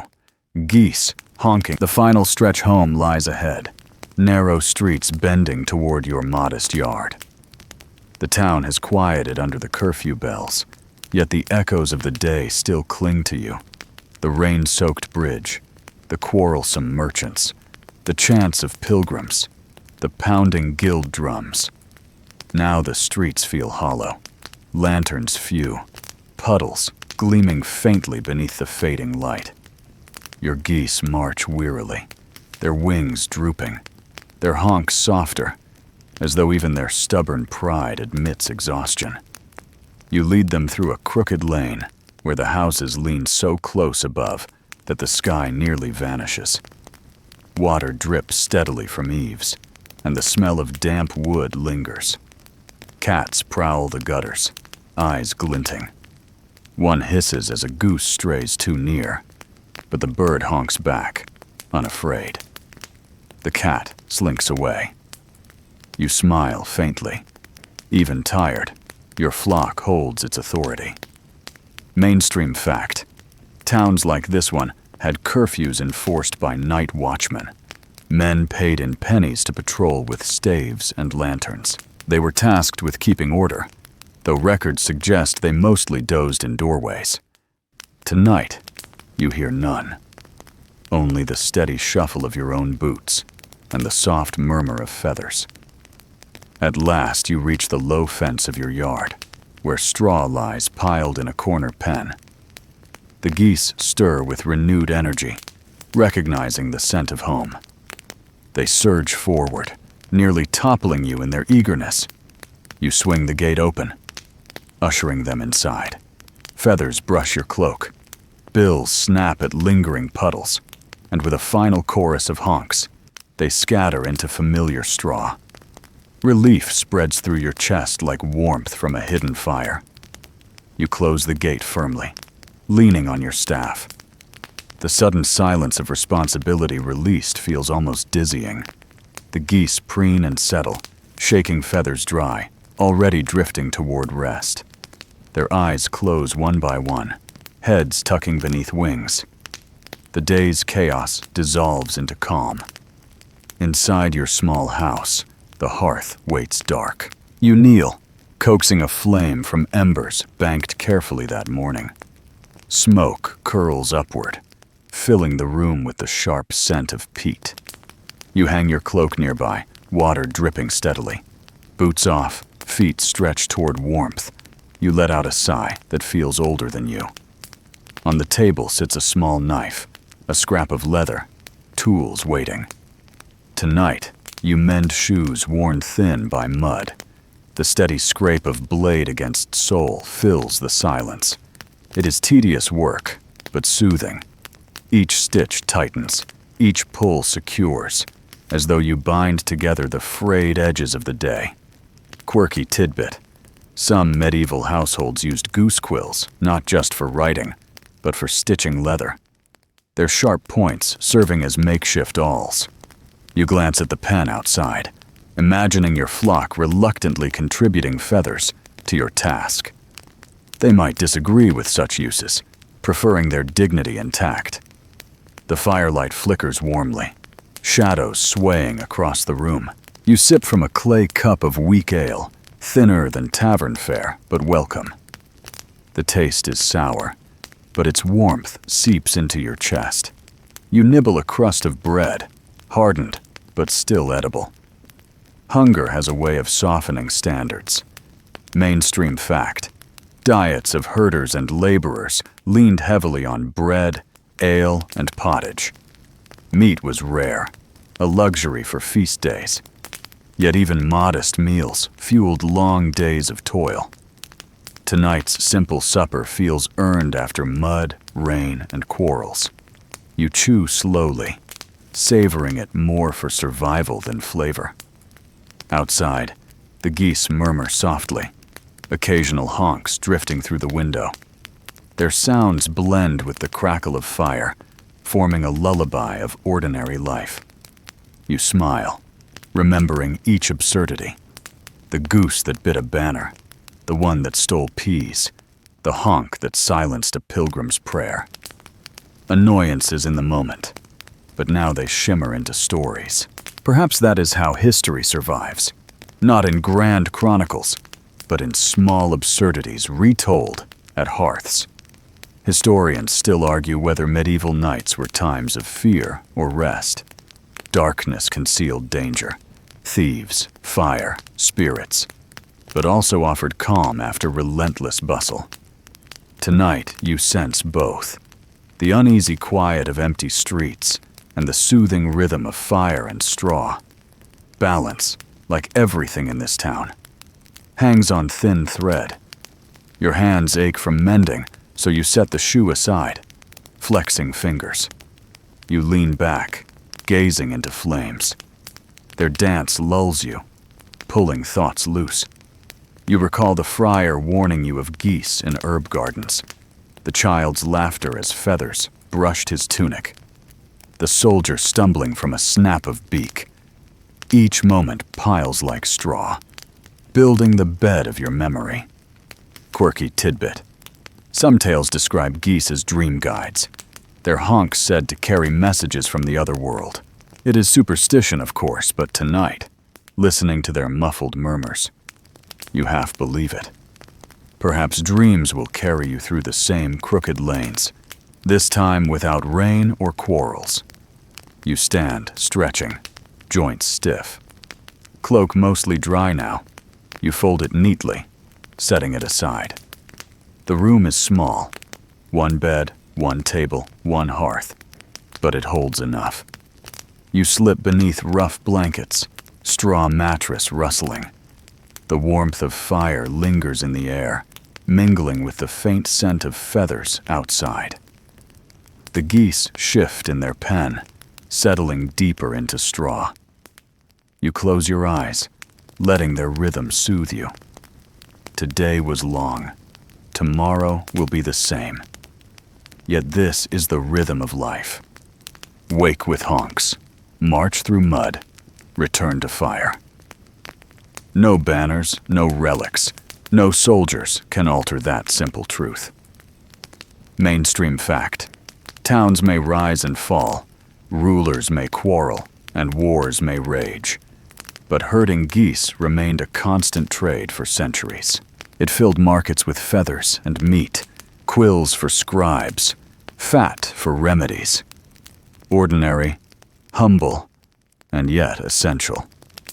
You drift, half between waking and sleep, listening to rain return softly against shutters. The fire crackles, the geese breathe, and your body sinks into straw. The day ends not with triumph, nor with despair, but with the quiet dignity of survival. Historians still argue whether such lives mattered in chronicles. Kings fill pages, battles crowd margins, but the herders, the bakers, the children with pebbles vanish in silence. Yet you think those lives hum louder than spires. They are the true rhythm of history, the unnoticed heartbeat that carried centuries forward. You whisper one last joke to yourself before sleep, that tomorrow you'll charge admission for the night deepens, shadows pooling in corners where lantern light does not reach.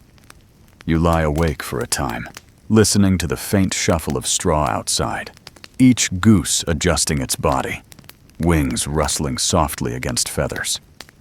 Their murmurs drift through the shutters, not loud, not insistent, but steady, a reminder that life does not pause even when the town sleeps.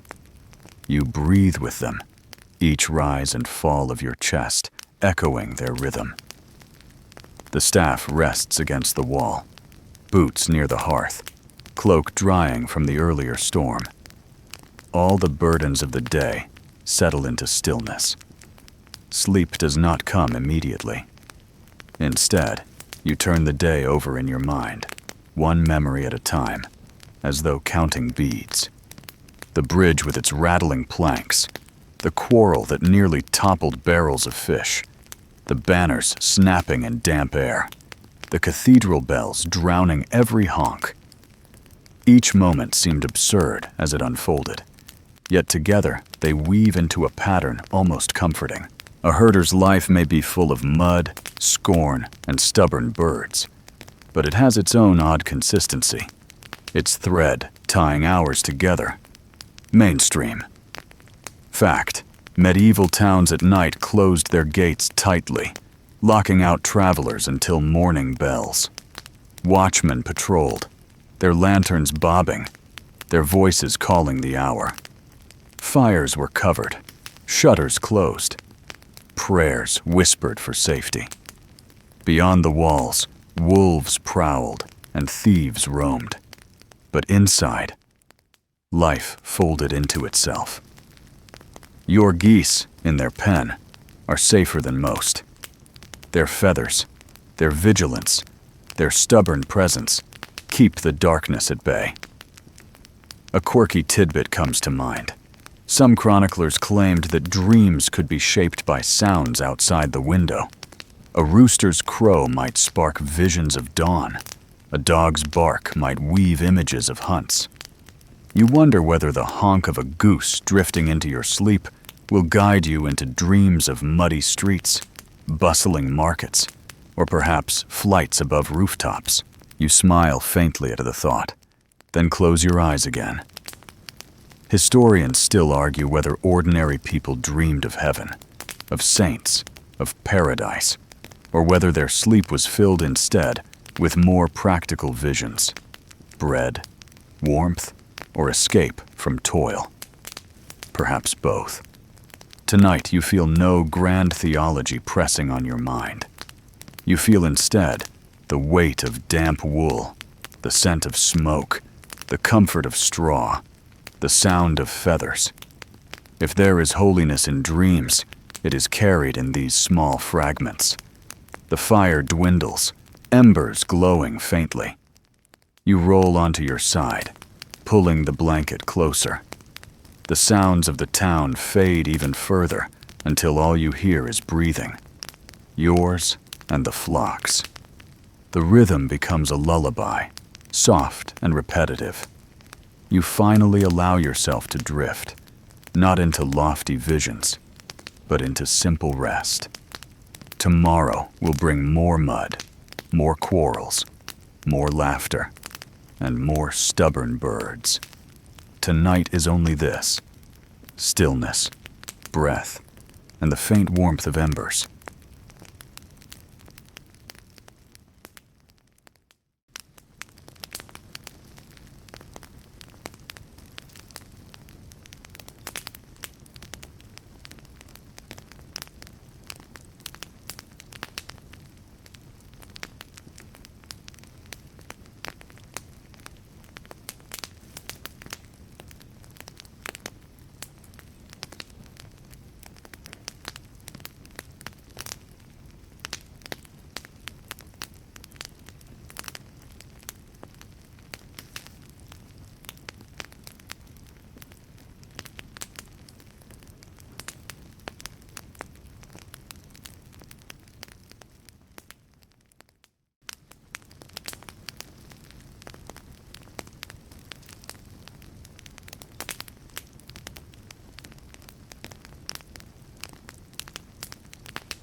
Now the streets fall away, lanterns guttering, and your thoughts soften like straw pressed under tired feet. The day has run its course, from rain-slick bridges to quarrels in squares, from bells to banners, from restless birds to the quiet of fire. There is nothing left to chase, no voices left to answer, only the low hum of silence settling over the town. You let your breath stretch longer, slower, as though the body itself begins to mirror the rhythm of the geese outside, heads tucked under wings, drifting into their own feathered stillness. Images flicker in the mind, but fade as quickly as they appear. A glimpse of water rushing beneath wood, the laughter of children scattering crumbs, the echo of bells that once felt sharp now softened into memory. Each sound becomes faint, blurred at the edges, no longer urgent. You sink beneath them, deeper and calmer, as though wrapped in a cloak not of wool, but of quiet itself. The night stretches wide, carrying you with it. What once was noise becomes hush. What once was weight becomes ease. You surrender to it without effort, because rest asks nothing of you, demands no coin, no vigilance. The geese rest, the town rests, and so do you. Now the fire lowers to embers, and the last trace of smoke drifts upward. You follow that trace in thought, letting it vanish into dark. All that remains is comfort, warmth, and the gentle truth that tomorrow will come, and you will rise again, and the rhythm will begin again. But for now, there is only rest. Let your eyes close, let the breath slow, and let the quiet carry you wholly into sleep.